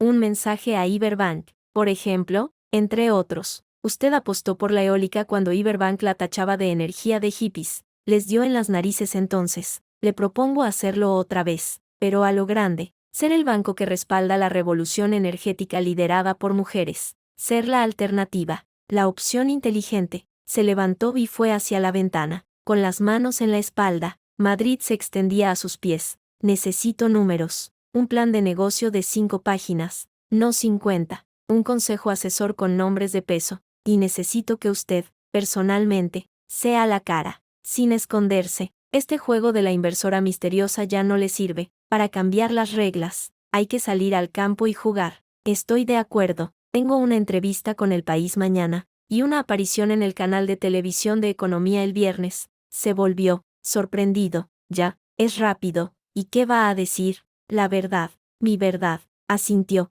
lentamente. Luego extendió la mano de nuevo. Envíeme el documento. Si los números cantan, tenemos un acuerdo, pero con una condición mía. Yo elijo al director financiero del fondo, alguien de mi confianza. Una mujer, por cierto, de la vieja escuela, como yo, que no se deje impresionar por 10.000 millones ni por caras bonitas. Trato hecho. Al salir del edificio, Miquel me miró con admiración. Le ha gustado. A los dinosaurios no se les puede vender visiones del futuro, se les vende batallas que puedan entender. Y él odia a Iberbank desde hace 30 años. No es solo eso, dijo Aina, pensativa. Él ve el cambio, y sabe que, si no se sube a este tren, se quedará como un fósil. Tú le ofreces una forma digna, incluso gloriosa, de sobrevivir. Es un genio, en su manera. Mi teléfono vibró. Era Clara. Sí, Elena, prepárate. Se ha desatado el infierno. La noticia ya tiene tu nombre. Alguien ha filtrado a la prensa que la inversora misteriosa es Elena Rodríguez García, de 32 años, de Madrid. Ya hay periodistas acampando frente a tu antigua casa. Y Carlos ha llamado a mi móvil 10 veces. Suena como un animal herido. ¿Qué dice la prensa? De todo. La reina Midas es una ex-ama de casa. Del delantal a los 10.000 millones. El divorcio relámpago del año. Tu número de teléfono antiguo debe de estar explotando. ¿Has visto las redes? No, y no pienso hacerlo. Clara. necesito que hagas dos cosas. Primero, emite un comunicado breve a través de la lobita. La señora Rodríguez agradece el interés y dará su versión de los hechos en el momento y lugar que ella elija. Mientras tanto, pide respeto a su privacidad. Segundo, dile a María que active todas las medidas de protección. No quiero que Carlos ni su familia se acerquen a 1 kilómetro de mi nueva dirección. ¿Entendido? ¿Y qué hago con los periodistas? Déjalos. Mañana les daré de comer. Pero hoy, que pasen hambre. 2 de la tarde, apartamento de los padres de Carlos. Barrio de La Moraleja. El ambiente en el salón de la casa de Felipe y Carmen era el de un velorio, pero en lugar de un cadáver. En el centro de la habitación estaba el televisor, sintonizado en el canal de noticias económicas. En la pantalla, una foto mía, una foto antigua, de hace años, sonriendo tímidamente en una boda familiar. Al lado, el gráfico de la explosión bursátil de Solec, confirmado por fuentes cercanas al registro mercantil. La inversora detrás del hito del año no es un fondo de capital riesgo, ni una heredera internacional, es Elena Rodríguez García, una economista de 32 años que, según nuestras investigaciones, llevaba años dedicada al hogar mientras gestionaba de forma anónima un blog de inversiones de gran sofisticación. Su historia personal añade un dramatismo inusitado. Justo el día de su gran triunfo financiero, firmó su divorcio de Carlos Hernández, ejecutivo de Iberbank. Al parecer en términos muy desfavorables para ella, Carlos estaba pálido, demacrado. Había un vaso de whisky en su mano, pero no lo bebía, solo lo miraba, como si esperara que el líquido ámbar le diera una respuesta. Es imposible, murmuró Carmen, por 10ª vez, retorciendo un pañuelo. Tiene que ser un error, una coincidencia de nombres. Nuestra Elena no sabe de estas cosas. Tu Elena, mamá, no era, tú, Elena, estalló Paula, histérica. Tenía el móvil en la mano y lo agitaba como un arma. Mira lo que están diciendo. Han encontrado mi perfil, que han desenterrado el tuit que borré, que hay capturas de pantalla por todas partes. En efecto, en su pantalla, bajo el titular La cruel celebración de la familia que perdió a una reina Midas, se veía su tuit borrado, con su foto de la cena en botín. Los comentarios eran un río de bilis. ¡Qué cutres! Dios mío, el karma es una señora de 10.000 millones. Al parecer, esto debería estudiarse en las escuelas de negocio, cómo identificar y patear a un genio. Iberbank. Manteniendo el nivel, ¿este es el tipo al que le confiáis vuestros ahorros? Felipe, sentado en su sillón preferido, parecía haber envejecido 10 años en 10 horas. El notario me ha llamado, dijo, con voz ronca. La firma del divorcio está en pausa. Dijo que, dadas las nuevas circunstancias, sería prudente esperar. Prudente, como si fuéramos unos estafadores. Pero si ella firmó, gritó Carlos. De repuesto, firmó renunciando a todo, es legal, es válido. ¿Y la hipoteca, Carlos? Preguntó Felipe, clavándole la mirada. La hipoteca que pagó 3 días antes de firmar, ¿con qué dinero la pagó? Si era una pobre desvalida, un juez podría pensar que hubo ocultación de patrimonio, o que firmó bajo coacción, al ver que la echabas de casa el día de su mayor triunfo. Se llama enriquecimiento injusto y dolo, y tu exmujer ahora puede permitirse a los mejores abogados de Madrid para demostrarlo. Carlos se llevó las manos a la cabeza. La palabra dolo resonó en su cráneo como un badajo. No la eché, fue de mutuo acuerdo. ¿Mutuo acuerdo? La voz de Paula era un chillido. Le dijiste que era un adorno, que era una carga, delante de todos, y yo la llamé lastre. Dios mío, todo Madrid lo va a saber. En la televisión, la imagen había cambiado. Ahora salía un antiguo compañero mío de la universidad, un tipo al que no veía desde la graduación, dando una entrevista telefónica. Elena era la más brillante de la promoción. Todos sabíamos que llegaría lejos. Cuando nos enteramos de que se había convertido en ama de casa, nos extrañó mucho, pero ella siempre fue discreta y testaruda. Si se metió algo en la cabeza, lo conseguía. Me alegro mucho por ella. La verdad, se lo merece, se lo merece. La frase, dicha con simple convicción, fue la estocada final. Carlos sintió náuseas. Su teléfono vibró. Era Ramón Vidal, su jefe. La tercera llamada en 1 hora. No podía ignorarla más. Carlos, por fin, he estado viendo las noticias. Necesito que vengas a la oficina. Ahora. Ramón, esto es un malentendido. Ahora. Carlos. La voz de Ramón era de un hielo que traspasó la línea, y por la puerta de atrás, hay media docena de periodistas en la entrada principal preguntando por ti, y por tu exmujer, y por la celebración del divorcio. 3:30 de la tarde, entrada de servicio de Iberbank, Madrid. Carlos se coló como un ladrón en su propio lugar de trabajo. Los empleados que lo vieron bajaron la mirada de inmediato, susurrando entre ellos. El ambiente era denso, cargado de una curiosidad mal disimulada y de Schadenfreude. En este mundo, la caída de uno es el entretenimiento de muchos. Ramón Vidal no estaba en su despacho. Estaba en la sala de reuniones pequeña, la que se usaba para conversaciones difíciles. Con él estaba Lucía Hermoso, la directora de comunicación y compliance. No era una buena señal. Siéntate, Carlos, dijo Ramón, sin ofrecerle la mano. Lucía asintió con la cabeza, su expresión profesional e inescrutable. Ramón, Lucía, puedo explicar. Ahorra explicaciones. Carlos, he leído el acuerdo de divorcio. Lo ha hecho llegar un contacto. No especificó quién, pero Carlos supo que era la abogada, la lobita. Era su estilo. Renuncia a todo. Firmado el día en que ella alcanzó el éxito financiero más espectacular de la década en España. En los medios, tu familia aparece celebrando con cava. En las redes, tu hermana se mofa de tu exmujer llamándola lastre. ¿Te das cuenta de cómo se ve esto? Es mi vida privada, protestó Carlos, pero su voz sonó débil, quejumbrosa. Tu vida privada ha salpicado de mierda la fachada de este banco, estalló Ramón, golpeando la mesa con la palma de la mano. En la prensa económica no se habla de otra cosa. El ejecutivo de Iberbank que despreció a la reina Midas. La familia que brindó por su divorcio el día de su triunfo. Hemos recibido llamadas de clientes preguntando si somos tan idiotas en nuestras inversiones como lo es nuestro personal en su vida personal. Uno de los fondos de pensiones más grandes de Noruega ha puesto en pausa una negociación de 100 millones citando preocupaciones sobre la cultura corporativa. Carlos sintió que el suelo se abría bajo sus pies. ¿Qué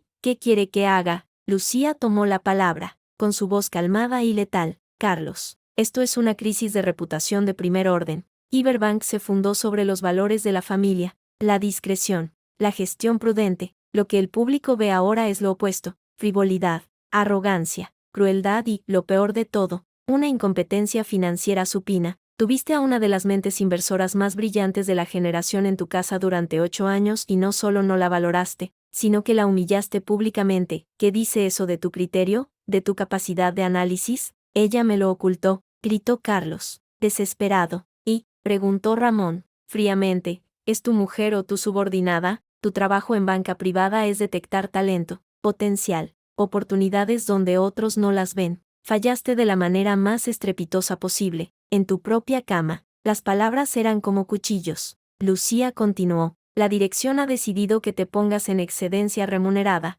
efectiva inmediatamente. Excedencia, ¿pero por qué? No he hecho nada malo en el trabajo. Tu imagen es incompatible con la que el banco quiere proyectar, sobre todo ahora que, según nuestros canales, tu exmujer está a punto de anunciar un fondo de capital riesgo de primer nivel, con el respaldo de Bankia, nuestro mayor competidor en banca corporativa. Carlos se hundió en la silla. El mundo giraba demasiado rápido. Bankia, Jorge Pacheco, el viejo enemigo de Ramón. No, ella no haría eso. Pues parece que sí. Y si lo hace, Carlos, serás el hazmerreír de todo el sector.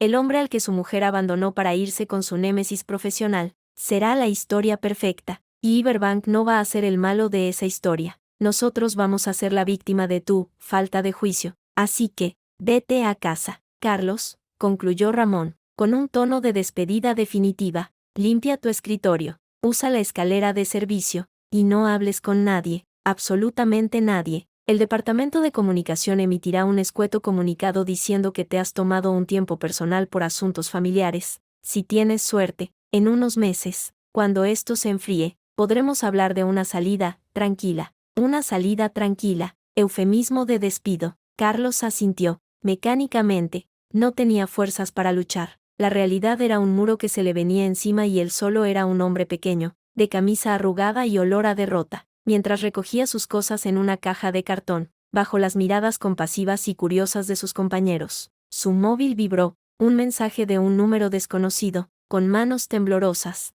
Lo abrió. Carlos, soy Elena, he pensado que debías oírlo de mí. Mañana a las 12 doy una rueda de prensa. Voy a anunciar la creación de mi fondo, Atlas Verde. Bankia será el socio financiero principal. He pedido expresamente que la rueda de prensa sea en el Hotel Palace, frente a tu oficina, para que, si quieres, puedas verlo desde la ventana. No es venganza, es pedagogía. Un abrazo, Elena. La carta era amable, incluso el abrazo final. pero eso la hacía más cruel, más despiadada. No era el grito de una mujer herida, era la nota fría, profesional, de una ejecutiva informando a un socio comercial que ha quedado obsoleto. Dejó caer el móvil a la caja, no lloró. La humillación era demasiado profunda, demasiado absoluta, para las lágrimas. Salió por la puerta de servicio, la caja entre los brazos, sintiendo en la nuca el peso de las miradas y, supo, de las risas que estallarían en cuanto cerrara la puerta. 8 de la noche, mi nuevo apartamento.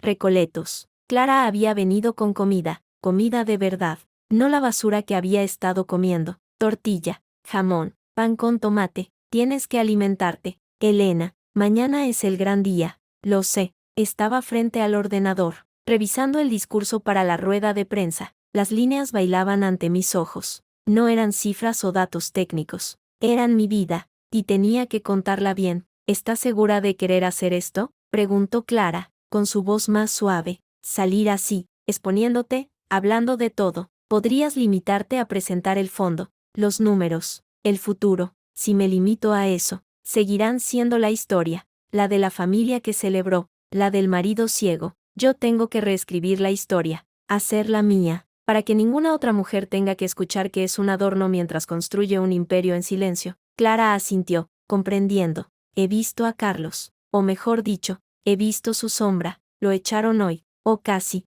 lo han puesto en excedencia. Ramón Vidal quiere distancia, y mucha. Un silencio incómodo se instaló entre nosotras. No sentía alegría, no exactamente. Sentía algo más parecido a la paz de un veredicto justo. Había sembrado desprecio durante 8 años. Ahora cosechaba las consecuencias. Era justicia poética, no venganza. ¿Y qué harás después de mañana?, preguntó Clara. Trabajar, hacer que Atlas Verde funcione, encontrar la próxima Solek, y vivir, simplemente vivir, sin pedir permiso, sin justificarme. Sonó el teléfono. Era Miquel. Elena, perdona la hora. Es solo que hemos tenido una llamada de California, de Sequoia Capital. Quieren reunirse contigo. Dicen que quieren coinvertir en Atlas Verde. Es una de las firmas de Venture Capital más importantes del mundo. Diles que me encantará, pero después de la rueda de prensa, y que las condiciones de gobernanza no son negociables. Se lo he dicho. Su respuesta fue: We don't care about governance. We care about returns. And her returns are the story of the decade. No nos importa la gobernanza, nos importa la rentabilidad, y sus rendimientos son la historia de la década. Colgué y miré a Clara. Un brillo de incredulidad divertida iluminaba sus ojos. Sequoia, Dios mío. Elena, esto ya no es España, esto es el mundo. Siempre lo fue. Clara. Algunos simplemente no me dejaban verlo. Me acerqué a la ventana. Madrid brillaba abajo, indiferente y hermosa. Allá a lo lejos, se distinguía la silueta de la torre de Iberbank. Imagino a Carlos, en algún oscuro apartamento de La Moraleja, bebiendo solo, tratando de entender cómo se le había escapado el futuro de entre los dedos. No sentí pena, sentí el frío y limpio vacío que precede a la creación. Mañana, nacería Atlas Verde, y yo, Elena Rodríguez, nacería de nuevo, no como la esposa de nadie, no como la inversora misteriosa, como la arquitecta de mi propio destino. Y esta vez, nadie, jamás, volvería a llamarme Adorno. 11:45 de la mañana, Hotel Palace, Madrid. El aire en la sala de prensa del Hotel Palace vibraba con una energía eléctrica. Cámaras de televisión, fotógrafos, periodistas de todos los medios importantes de España se apretujaban en el espacio. No era una rueda de prensa financiera cualquiera, era un espectáculo, y yo era la actriz principal. Detrás del estrado, el logo de Atlas Verde, una figura femenina sosteniendo un planeta verde, se proyectaba sobre una pantalla gigante. A mi derecha, sentado con una expresión de satisfacción serena, estaba Jorge Pacheco. A mi izquierda, Miquel y Aina, ambos vestidos con elegancia discreta. Éramos un equipo que iba a cambiar las reglas. Clara, desde un rincón, me hizo una pequeña seña con la cabeza. Todo estaba listo. Respiré hondo. El vestido negro de corte impecable, el pelo liso, los tacones que me daban unos centímetros de altura simbólica, todo estaba calculado. No era la Elena que planchaba camisas, era otra. Un encargado de prensa se acercó al micrófono. Señoras y señores, buenos días. Agradecemos su presencia. La señora Elena Rodríguez hará una breve declaración inicial, tras la cual habrá turno de preguntas. Les ruego que sean respetuosos. Señora Rodríguez, tiene la palabra. El silencio que siguió fue absoluto. Cientos de ojos se clavaron en mí. Sentí un ligero temblor en las manos, pero lo dominé al instante. Apoyé las palmas sobre el atril, mirando directamente a las cámaras. Buenos días. Gracias por venir. Estoy aquí hoy para presentarles Atlas Verde, el primer fondo de capital riesgo español especializado en la descarbonización, con un compromiso inquebrantable con el talento científico y con la diversidad de género en los órganos de decisión. Hice una pausa, dejando que las primeras ráfagas de flashes iluminaran la sala. Pero sé que no están aquí solo por el fondo, están aquí por la historia detrás del fondo, y creo que se la debo, no por morbo, sino por justicia, por todas las mujeres cuyos talentos son ignorados en sus propias casas, por todas las que trabajan en silencio, esperando su momento. La sala estaba tan en silencio que se oía el zumbido de los proyectores. Hace 8 años, me licencié en Económicas por la Complutense, tenía ofertas de trabajo, tenía sueños, pero elegí otro camino. Apoyar la carrera de mi entonces marido. Creí que el amor significaba eso, ceder espacio para que el otro brillara. Durante años, fui la esposa callada, la anfitriona discreta, la mujer que aseguraba que la camisa estuviera planchada. Mi mundo se redujo a metros cuadrados y listas de la compra. Vi, entre el público, a algunos periodistas asentir. Muchas lo entendían, pero mi mente no podía apagarse. Por las noches, mientras mi ciudad dormía, yo leía. Estudiaba mercados, analizaba empresas, y encontré una comunidad en línea, un blog anónimo que llamé La Mano de Atlas. Era mi ventana al mundo, mi salvación. Allí, seguí durante 3 años el trabajo de un grupo de científicos brillantes en San Sebastián. Ellos resolvían el problema de la inestabilidad de las perovskitas. Yo veía los datos, la curva de mejora, y supe, con una certeza que me quemaba por dentro, que estaban a punto de cambiar el mundo. Hice contacto visual con Miquel y Aina. Ellos sonrieron. Con orgullo, decidí apostar por ellos, con todo lo que tenía, con el único patrimonio que era solo mío, el piso pequeño que heredé de mi abuela. Lo hipotequé hasta el último céntimo. No se lo dije a nadie. ¿Para qué? En mi casa. Mis análisis económicos eran lecturas de aficionada. Mis ideas,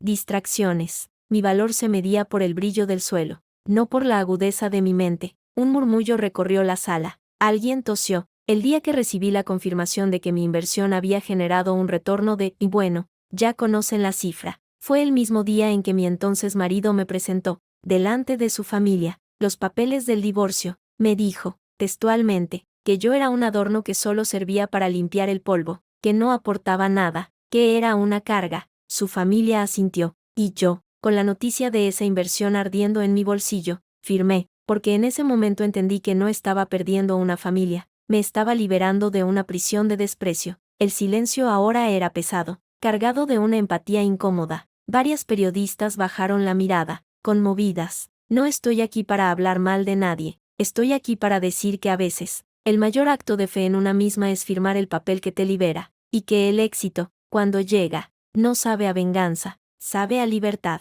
a oxígeno. Hice otra pausa, dejando que las palabras resonaran. Atlas Verde nace de esa libertad, nace de la convicción de que hay talento invisible en España, a menudo en manos de mujeres, de científicos en laboratorios pequeños, que merece una oportunidad, no un capital que los estrangule, sino un partner que los acompañe. Por eso, me enorgullece anunciar que Bankia Capital Riesgo, a través de su presidente, Jorge Pacheco, se une a nosotros como socio financiero principal, porque él apostó por la eólica cuando era una locura, y yo apuesto por la siguiente locura, y por la que viene después. Pacheco asintió con gravedad, un gesto de respeto. El fondo contará con 200 millones de euros de capital inicial, y ya tenemos compromisos de coinversión de firmas internacionales, pero nuestro capital más valioso no es el dinero, es una regla inquebrantable. El 40% de los puestos en nuestro consejo y comités de inversión serán ocupados por mujeres, porque la diversidad no es una cuota. Es una ventaja competitiva.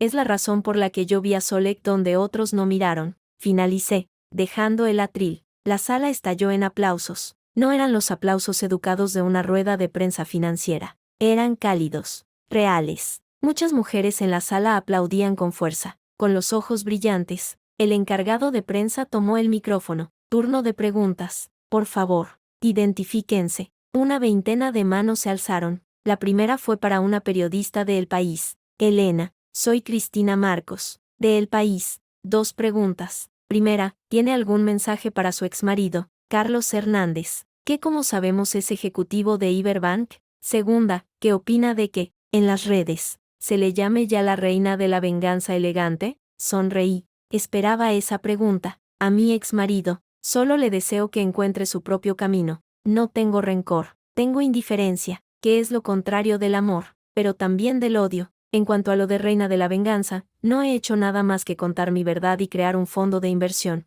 Si a eso le llaman venganza, entonces les digo a todas las mujeres que tienen una verdad callada: vénguense, vénguense siendo brillantes, vénguense siendo libres, vénguense construyendo algo que nadie pueda ignorar. Una ovación espontánea cortó la respuesta. El siguiente periodista, de Expansión, preguntó: Jorge Pacheco, ¿no le preocupa que este fondo sea visto como una operación personal, incluso sentimental, más que como una inversión seria? Pacheco se acercó al micrófono con su parsimonia habitual. Joven, llevo 40 años en este negocio, he visto operaciones serias que han perdido miles de millones, y he visto corazonadas que han cambiado industrias. La señora Rodríguez no ha tenido una corazonada, ha tenido la valentía de hacer un análisis profundo y apostar todo, absolutamente todo, a su convicción. Eso no es sentimentalismo, es eso que ustedes, los de la prensa financiera, adoran cuando lo hace un hombre: genio, visión, agallas. Pues déjeme decirle que la señora Rodríguez tiene más agallas que la mitad de los directivos del IBEX 35 juntos, y Atlas Verde no es una operación personal, es la operación, la que marcará la década, y Bankia está orgulloso de estar al lado de quien la dirige. Fue un golpe maestro, defendió el fondo y, de paso, dio una lección sobre sexismo en las finanzas. El periodista de Expansión asintió, sin poder contradecir al viejo zorro. Las preguntas siguieron, algunas técnicas sobre el fondo, otras personales. Las respondí todas con calma, con datos, con firmeza. Cuando una periodista de un programa del Corazón preguntó si todavía amaba a Carlos, simplemente respondí: la siguiente pregunta, por favor. Al final, tras 45 minutos, la rueda de prensa terminó. Mientras me rodeaban mis nuevos socios para más fotos, Clara se me acercó y me susurró al oído: lo has clavado, perfecto, ni una lágrima, toda firmeza, toda clase. Se van a hablar de esto durante semanas. ¿Y ellos?, pregunté en voz baja. Están viéndolo, y están, según mis fuentes, teniendo el peor día de sus vidas. En ese mismo momento, ático de la familia Hernández.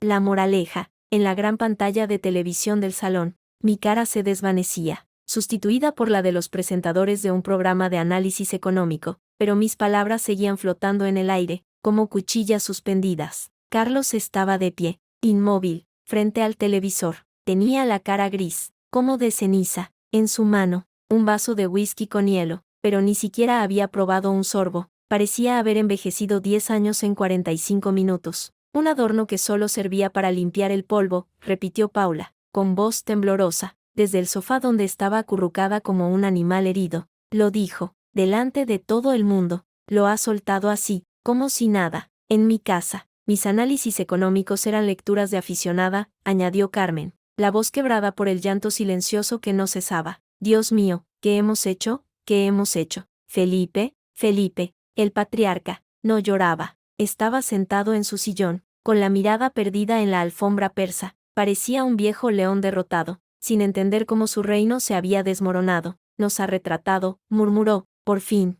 nos ha retratado como unos seres mezquinos, ciegos, arrogantes. Y lo peor es que, es la pura verdad, es exactamente lo que dijimos, lo que pensamos. Ella nos ha tendido una trampa, gritó Carlos, de repente, arrojando el vaso contra la chimenea. El cristal estalló en 1000 pedazos, salpicando de líquido ámbar la pared blanca. Lo hizo a propósito, esperó a tener el dinero para hacer esto, para humillarnos. ¿Y qué quieres que hubiera hecho, Carlos? La voz de Felipe sonó cansada. Pero Clara, que viniera llorando a pedirte perdón, que te suplicara que volvieras. Tienes 10.000 millones de dólares, ¿a qué santo vas a rogar? Nosotros somos los idiotas, los que brindamos con cava mientras ella firmaba nuestro certificado de estupidez. El teléfono de Paula empezó a vibrar de forma incesante. Lo miró con pánico. Es Lourdes, y Marisol, y mi jefa. Dios, mi jefa. Paula, ¿es verdad que tu cuñada es la de la tele? Qué fuerte. A ver si nos presenta para una entrevista en la revista. Leyó en voz alta, con un sollozo: se están riendo de mí, todos se están riendo de nosotros. El móvil de Carlos también estalló, un mensaje tras otro, de amigos que querían saber si estaba bien, de colegas del banco cuyo tono oscilaba entre la curiosidad malsana y la compasión falsa. Y luego, el mensaje que lo partió en dos, de Ramón Vidal: Carlos, acabo de ver la rueda de prensa. La junta directiva se reúne esta tarde. El comunicado de tu excedencia se hará público a las 6. Te sugiero que no contestes a ninguna llamada, para tu propio bien. Me han despedido, dijo Carlos, y su voz sonó plana, muerta. Me han despedido por televisión. Ella me ha despedido en directo, delante de todo el país. Tienes que hacer algo, gritó Paula, levantándose. Tienes que dar tu versión, decir que ella miente, que era una mala esposa, que descuidaba la casa. ¿Qué? ¿Y qué voy a decir? Paula, rugió Carlos, volviéndose hacia ella con los ojos inyectados en sangre, que no limpiaba lo suficiente, que quemaba la cena. Mira a quién le importa eso ahora, es la mujer más rica de España, tiene a Bankia, a Sequoia Capital y a medio mundo financiero a sus pies, y yo soy el exmarido idiota que la llamó adorno. Esa es la historia, y es verdad. El timbre de la puerta sonó, estridente, todos se sobresaltaron. Carmen se asomó por la mirilla y retrocedió, pálida. Son periodistas. 3. Con cámaras. No abras, ordenó Felipe, no abráis ni la boca. Pero era demasiado tarde, los periodistas ya habían conseguido lo que querían, la imagen de la familia Hernández escondiéndose en su propia casa, mientras la mujer a la que despreciaban daba una lección de elegancia y poder a pocos kilómetros de distancia. Era el contraste perfecto, el epílogo visual de la historia. Carlos se dejó caer en un sillón, enterrando la cara en las manos. Las imágenes de la rueda de prensa volvían a pasar por su mente, en un bucle cruel. Mi rostro sereno, mis palabras medidas, mi alianza con Pacheco, el fondo atlas verde, todo construido sobre las ruinas de su desprecio. ¿Sabes lo peor?, dijo, hablando hacia la alfombra, con una voz que apenas era un susurro. Lo peor no es el dinero, ni la humillación, es que, tenía razón, en todo, era brillante, y yo estaba tan ciego, tan seguro de mi propia importancia, que no quise verlo. La tuve a mi lado 8 años, y en lugar de admirarla, la hice pequeña, la reduzco a una criada, y ahora ella es un gigante, y yo soy el enano que le gritaba desde abajo. Nadie supo qué responder. La verdad, cuando es demasiado amarga, no tiene consuelo. El teléfono fijo sonó. Felipe, con un gesto de cansancio infinito, descolgó. Diga, escuchó. Su expresión se oscureció aún más. Sí, lo hemos visto. No tenemos ningún comentario. La familia no hará declaraciones. Colgó con rudeza. Era ABC. Quieren una entrevista con la familia de la reina Midas, para contar su versión, como si tuviéramos alguna. Paula, en un ataque de histeria, empezó a llorar desconsoladamente. Mi vida se ha acabado, nadie me va a volver a invitar a nada, soy la hermana de ese tipo, la que publicó el brindis, me voy a tener que borrar de Madrid. Cállate, Paula, dijo Felipe, con una fatiga que apagó incluso los llantos de su hija. Todos hemos perdido, todo, la reputación, el respeto, el futuro de Carlos. Y ella acaba de ganarse el mundo. 8 de la noche, mi apartamento, Recoletos. La habitación estaba llena de flores, ramos enormes, de orquídeas, de lilas, de rosas blancas, tarjetas de felicitación de gente a la que no conocía, de bancos, de fondos de inversión, de mujeres anónimas que me escribían para darme las gracias. Clara descorchaba una botella de champán, la auténtica, Dom Perignon. Esto sí es una celebración, la de verdad, por ti, Elena. Bebimos. El champán burbujeó, fresco y victorioso. Las televisiones no paran de dar la noticia, dijo Clara, con una sonrisa de oreja a oreja. Te han puesto hasta un apodo, la Dama de Atlas. Suena mejor que Reina de la Venganza, ¿no? Suena a personaje de cómic, dije, riendo. Me sentía ligera, como si hubiera soltado un peso que llevaba cargando durante una vida. He tenido noticias de la moraleja, dijo Clara, bajando un poco la voz. Carlos ha sido oficialmente despedido. Lo han llamado baja voluntaria por motivos personales, pero todo el mundo sabe lo que es. Iberbank quiere lavarse las manos, y la familia, están bajo asedio mediático. Han tenido que llamar a seguridad para alejar a los paparazzi. Asentí, no sentí alegría, solo una especie de paz distante. ¿Y el fondo?, pregunté, cambiando de tema, lloviendo propuestas. He tenido que contratar a 2 asistentes solo para filtrar el correo. La llamada de Sequoia es seria. Quieren una reunión la semana que viene en Londres. y hay una delegación del Fondo Soberano de Noruega que quiere verte mañana. Parece que lo de diversidad como ventaja competitiva ha calado hondo en el norte de Europa. Perfecto, agenda todo, pero prioriza las propuestas españolas, y sobre todo, las lideradas por mujeres. Ese es nuestro núcleo. Sonó el teléfono. Era Miquel. Elena, ¿estás viendo esto?, dijo, sin saludar, con voz de incredulidad. ¿El qué? Enciende la tele, el segundo canal. Clara buscó el mando y cambió de canal. En la pantalla, en un plató de noticias, estaba sentado un hombre alto, de unos 50 años, con una sonrisa forzada. Debajo decía, Luis Robles, ex socio de Carlos Hernández. Sí, claro, yo conocía a Elena. Carlos nos invitaba a cenar a veces. Ella siempre callada, sirviendo, una mujer discreta, pero yo, la verdad, siempre noté algo. Tenía una mirada inteligente, como si no estuviera del todo allí. Una vez, hablando de los tipos de interés, soltó un comentario tan agudo que me quedé de piedra. Le dije a Carlos, oye, tu mujer sabe de esto, y él se rió. Va, dice cualquier cosa, me dijo, pues mira por dónde. No decía cualquier cosa, tenía más visión que todos nosotros juntos. Es lo que tiene este país, que no sabe reconocer el talento cuando lo tiene en la cocina. Sirviendo el primer plato, cambió de canal. En otro, una antigua compañera de universidad, ahora catedrática, decía, era la mejor de su promoción, todos lo sabíamos. Cuando dejó de trabajar, nos extrañó mucho, pero ella era muy reservada. Me alegro profundamente de su éxito, y ojalá su historia sirva para que ninguna mujer más tenga que elegir entre su carrera y su familia, o para que, si elige la familia, no sea tratada como un mueble. Canal tras canal, el relato se repetía. La narrativa estaba cambiando. Ya no era solo la inversora misteriosa, era el símbolo de una generación de mujeres invisibles, era la revancha silenciosa del talento ignorado, y yo, sin pretenderlo, era su bandera. Apagué la televisión, el silencio de la habitación era cálido, acogedor. ¿Estás bien?, preguntó Clara. Sí, solo estoy cansada y un poco abrumada. Es normal, hoy has movido montañas, y mañana habrá más montañas, pero esta vez no las moverás sola.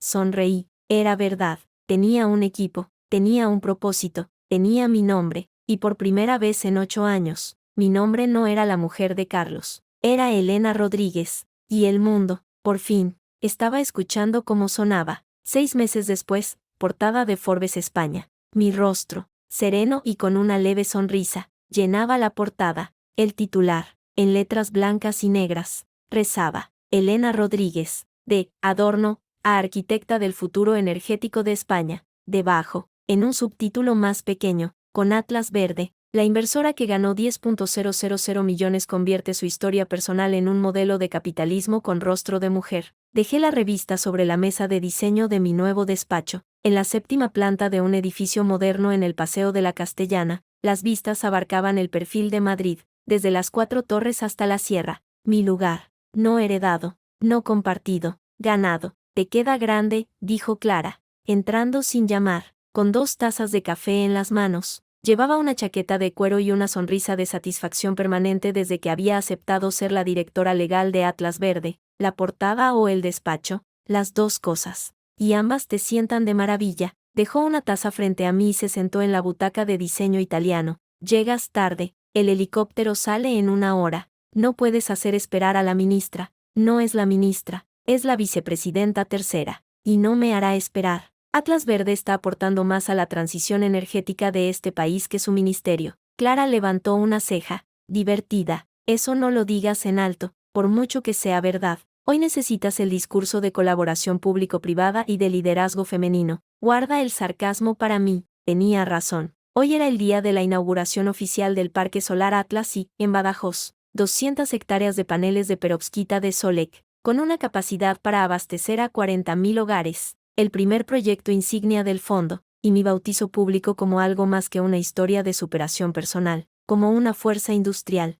El viaje en helicóptero, sobre los campos extremeños teñidos de dorado por el sol, fue suave. Desde arriba, el parque solar parecía un lago artificial, oscuro y reluciente, un espejo de tecnología plantado en la dehesa. Había carpas, una tarima, y una multitud de políticos locales, prensa, inversores y curiosos. Aina y Miquel me esperaban al pie de la pasarela. Ella lucía una bata de laboratorio sobre un vestido sencillo. Él, vaqueros y una camisa de Solek. Mis científicos, mis cómplices. Parece sacado de una película, ¿verdad? Dijo Miquel, con un gesto amplio. Hace un año, esto era solo un modelo en mi ordenador. Y hace 2 años, era solo una fórmula en un papel, añadió Aina, con su sonrisa tranquila. Gracias, Elena, por verlo cuando era solo eso, un papel. Gracias a vosotros por escribir ese papel, respondí, y nos abrazamos brevemente. Era un gesto raro en nosotros, pero el momento lo merecía. La vicepresidenta, una mujer en la cincuentena con un traje pantalón azul marino y una energía imparable, se acercó seguida de su séquito. Elena Rodríguez, por fin en persona, es un honor, y un alivio. Necesitamos historias como la suya, y sobre todo, necesitamos esta luz, dijo, señalando los paneles. El honor es mío, vicepresidenta, esta es la luz que no se apaga, y la que crea empleo que no se deslocaliza. Eso es lo que me gusta, pragmatismo con propósito. Hablemos luego. Tengo algunas ideas para impulsar su modelo de gobernanza a nivel europeo.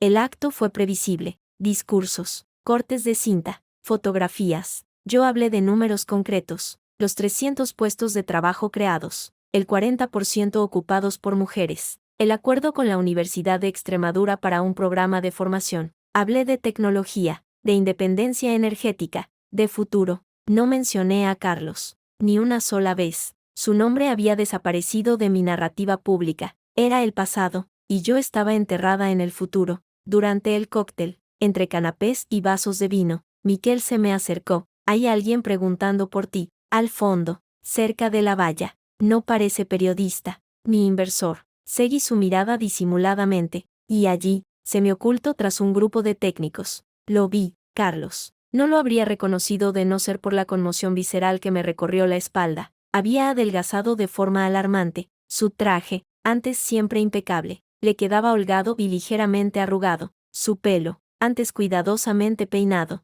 estaba sin cortar y con canas prematuras en las sienes. Sostenía un vaso de plástico con agua, solo, observando la escena desde la distancia como un fantasma. ¿Quieres que llame a seguridad?, preguntó Miquel, con voz baja. No, respiré hondo. Voy a hablar con él. Termina esto. No dejes que la vicepresidenta se vaya sin firmar el preacuerdo. Elena, no es buena idea. Es la única idea. Para cerrarlo del todo, caminé hacia él, sintiendo como algunas miradas nos seguían. Los murmullos crecieron. Algunos periodistas alzaron sus cámaras, pero un gesto firme de Clara, que había visto la escena, los contuvo momentáneamente. Cuando estuve a 1 metro de él, el olor a sudor y a desesperación barata me llegó antes que cualquier palabra. No era el aroma a colonia carísima y a éxito que antes emanaba. Era el olor de la derrota. Elena, dijo, y su voz era ronca, áspera, como si no la usara mucho. Este lugar es increíble. ¿Qué haces aquí, Carlos?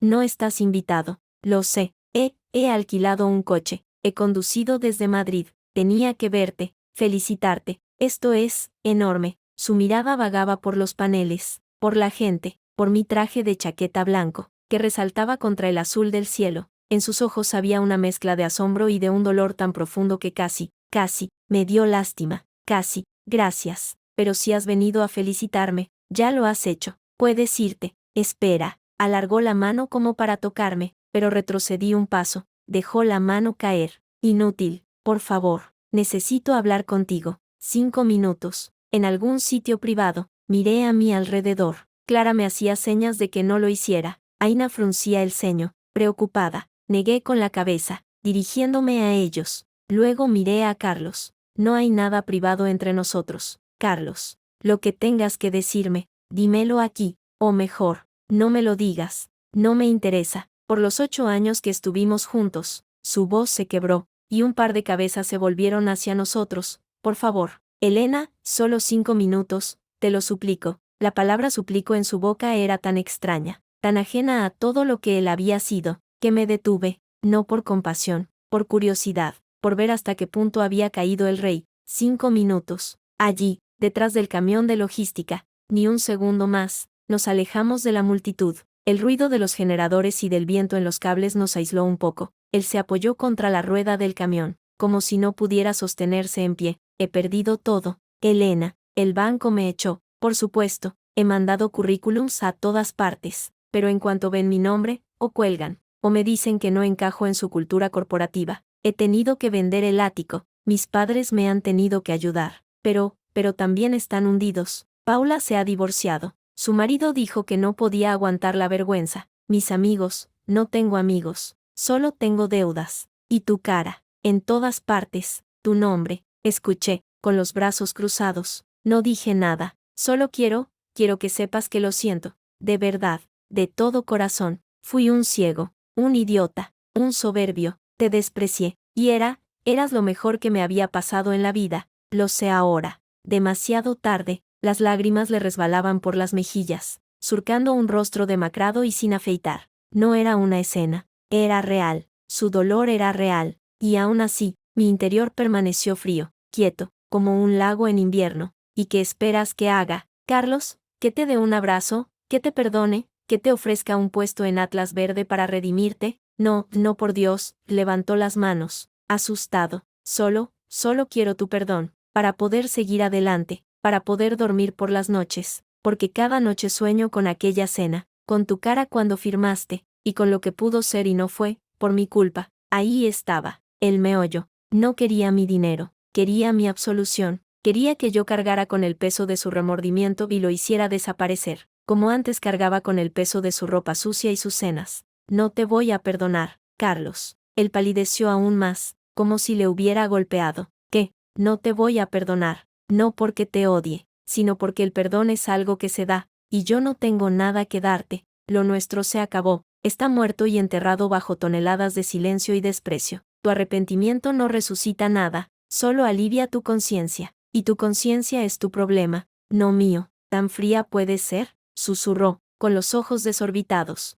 No soy fría, soy libre, y ser libre significa que no te debo nada, ni odio, ni perdón, ni un minuto más de mi tiempo. Lo que hiciste, lo hiciste, yo he seguido adelante, te sugiero que hagas lo mismo. Intentó decir algo, pero solo salió un sonido ahogado. Dio media vuelta, apoyando la frente contra el frío metal del camión, los hombros sacudidos por sollozos silenciosos. Yo me quedé allí, observándolo. No sentía triunfo, solo un alivio inmenso, como el de quien, después de una larga enfermedad, comprueba que la fiebre ha bajado y el cuerpo está, por fin, limpio. Vete, Carlos. Vete de aquí, vete de Madrid. Si es necesario, construye algo tuyo, algo que no tenga que ver conmigo, ni con tu padre, ni con el banco, o sigue bebiendo y lamentándote. Es tu elección, pero no cuentes conmigo para tu redención. Mi historia ya no es la tuya. Me volví para marcharme. Su voz, débil, me detuvo. Y si te hubiera apoyado, si hubiera creído en ti, ¿dónde estaríamos ahora? Me detuve, sin volverme. Esa pregunta no tiene sentido, Carlos, porque tú no podías creer en mí. Para creer en mí, primero tenías que verme, y tú nunca me viste, solo viste lo que querías que fuera, un reflejo de tu propio ego. Adiós. Caminé de vuelta hacia la luz,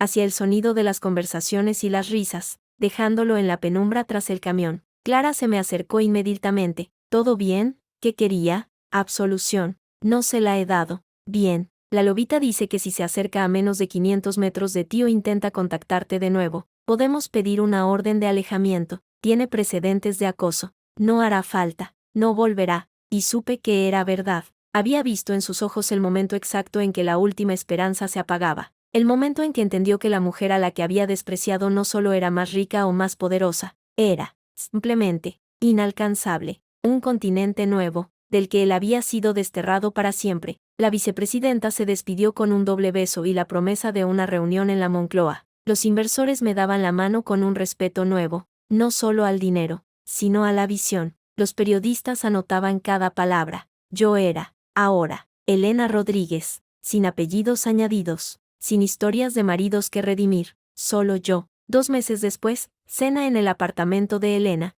Madrid. No era una cena cualquiera, era la celebración del primer cierre de inversiones de Atlas Verde. Habíamos superado los 500 millones de euros captados, y, lo más importante, habíamos invertido en 7 startups, 2 lideradas por mujeres, 3 por equipos mixtos, todas con tecnología revolucionaria. El futuro tenía nombres como Hidrogenia, Sol Micro, Redes Verdes. En la mesa, cubierta de comida sencilla y buen vino, estaban mis pilares. Clara, Aina, Miquel, Jorge Pacheco, quien, para sorpresa de todos, había llegado con su mujer, una encantadora profesora de literatura jubilada, y dos de las nuevas CEO de nuestras startups, una ingeniera de Valencia y una bióloga de Galicia. La conversación era un hervidero de ideas, de energía, de futuro. La propuesta de Noruega es la más sólida, decía Pacheco, mientras servía más vino tinto, pero quieren un asiento en el consejo, y yo digo que no. Atlas Verde se gobierna desde aquí. Estoy de acuerdo, dije. Podemos ofrecerles un asiento observador, pero la decisión final es nuestra. Esa fue la condición desde el principio. A mí lo que me preocupa es la startup de captura de carbono de Murcia, intervino la bióloga, Sonia. La ciencia es impecable, pero el equipo de comercialización es muy débil. Necesitan una directora comercial con agallas. Tengo a una en mente. Pásame su CV, respondí. Si es tan buena como dices. La entrevisto yo misma. Miquel, sentado a mi lado, me pasó discretamente un plato con más queso. ¿Estás en tu elemento?, musitó. Solo para mí. Es que es mi elemento. Por fin, sonreímos. Había algo entre nosotros. Algo tranquilo, lento, construido sobre el respeto mutuo y las largas horas de trabajo. No era el amor pasional de los dramas. Era algo más sólido, más prometedor. Una compañía entre iguales. Aún no habíamos dado el paso, pero el aire a su lado era el único en el que podía respirar profundamente, sin tener que explicarme, sin tener que justificarme. Al final de la cena, cuando los demás se habían ido y solo quedábamos Miquel y yo recogiendo, sonó mi teléfono. Era un número desconocido, pero de Toledo. Lo atendí, con cierto recelo. Elena, hija, soy tu madre. La voz de mi madre, normalmente serena, sonaba tensa. Mamá, ¿pasa algo? ¿Estás bien? Sí, estoy bien. Es que, ha venido a verme, Carmen, tu ex suegra. Dejé el plato que tenía en la mano. Miquel, al ver mi expresión, se acercó. ¿Qué quería? Quería hablar, pedir perdón, en nombre de la familia. Dice que Felipe está muy enfermo, del corazón, que el médico dice que la humillación, la presión, ha agravado todo, y que Carlos está en un centro de desintoxicación, alcohol, ha tocado fondo. Elena, guardé silencio, observé el cielo de Madrid a través de los ventanales, salpicado de luces. ¿Y tú qué le has dicho? Le he dicho que lo siento por su familia, pero que mi hija ya no tiene nada que ver con ellos, que su sufrimiento ahora no borra el sufrimiento que ellos te causaron durante 8 años, y que no volviera. Una oleada de amor y gratitud hacia mi madre me inundó. Ella, que siempre había sido tan discreta, tan correcta, había plantado cara por mí. Gracias, mamá. No hay de qué. Hija, ¿tú, estás bien, contenta? Miré a mi alrededor. El apartamento elegante pero cómodo. Los restos de una cena con gente brillante que me respetaba. A Miquel, esperando, con una mirada de apoyo silencioso. Sí, mamá, estoy bien. Por primera vez en la vida, estoy bien de verdad. Epílogo. 1 año después, las cifras hablaban por sí solas. Atlas Verde gestionaba ya 1.200 millones de euros. Habíamos lanzado el Fondo Semilla Atlas, dedicado exclusivamente a proyectos liderados por mujeres, que ya había financiado a 15 emprendedoras. El parque de Badajoz funcionaba a pleno rendimiento, y habíamos empezado las obras de 2 más, en Andalucía y en Portugal. Mi vida ya no cabía en las portadas de las revistas. Era un hecho establecido, una fuerza en el mercado. Había dado charlas en el Parlamento Europeo, había rechazado ofertas de compra multimillonarias de fondos americanos, y había creado una beca con mi nombre en la Complutense, para mujeres de escasos recursos que quisieran estudiar finanzas o ingeniería. Una tarde, revisando informes en mi despacho, Clara entró con una carpeta. Es el informe trimestral, todo verde, en todos los sentidos. ¿Y esto te puede interesar? Dejó caer un recorte de prensa local de Toledo sobre mi mesa. Era una noticia pequeña, en la sección de Economía, cierre definitivo de la gestoría familiar Hernández y Asociados, tras 40 años de actividad. Debajo, una foto borrosa de un local con las persianas bajadas. El pie de foto decía, la mala gestión y la fuga de clientes, lastre definitivo para el negocio de la familia. No había mención a Carlos, a Felipe, a nada, solo el cierre silencioso de un pequeño imperio que se creía grande. ¿Alguna sensación?, preguntó Clara, con cuidado. Tomé el recorte, lo observé un momento, y luego lo arrugué con calma, dejándolo caer en la papelera. Ninguna, es el pasado, Clara, y yo solo miro hacia adelante. Esa noche, salí a la terraza de mi apartamento, Madrid centelleaba a mis pies. Un mar de posibilidades. Dentro, Miquel preparaba la cena, discutiendo por teléfono con Aina sobre un nuevo polímero. Sonreí. No era un final de cuento de hadas. Era un principio. Mi principio. Había cargado el mundo sobre mis hombros durante años, como Atlas. Pero a diferencia del Titán, yo no lo cargaba por un castigo, lo cargaba por elección, y había descubierto que, cuando el mundo que cargas es el que tú misma has elegido construir, el peso no aplasta, te hace más fuerte, te hace, por fin, libre. Atlas había encontrado su cielo, y era un cielo lleno de luz propia,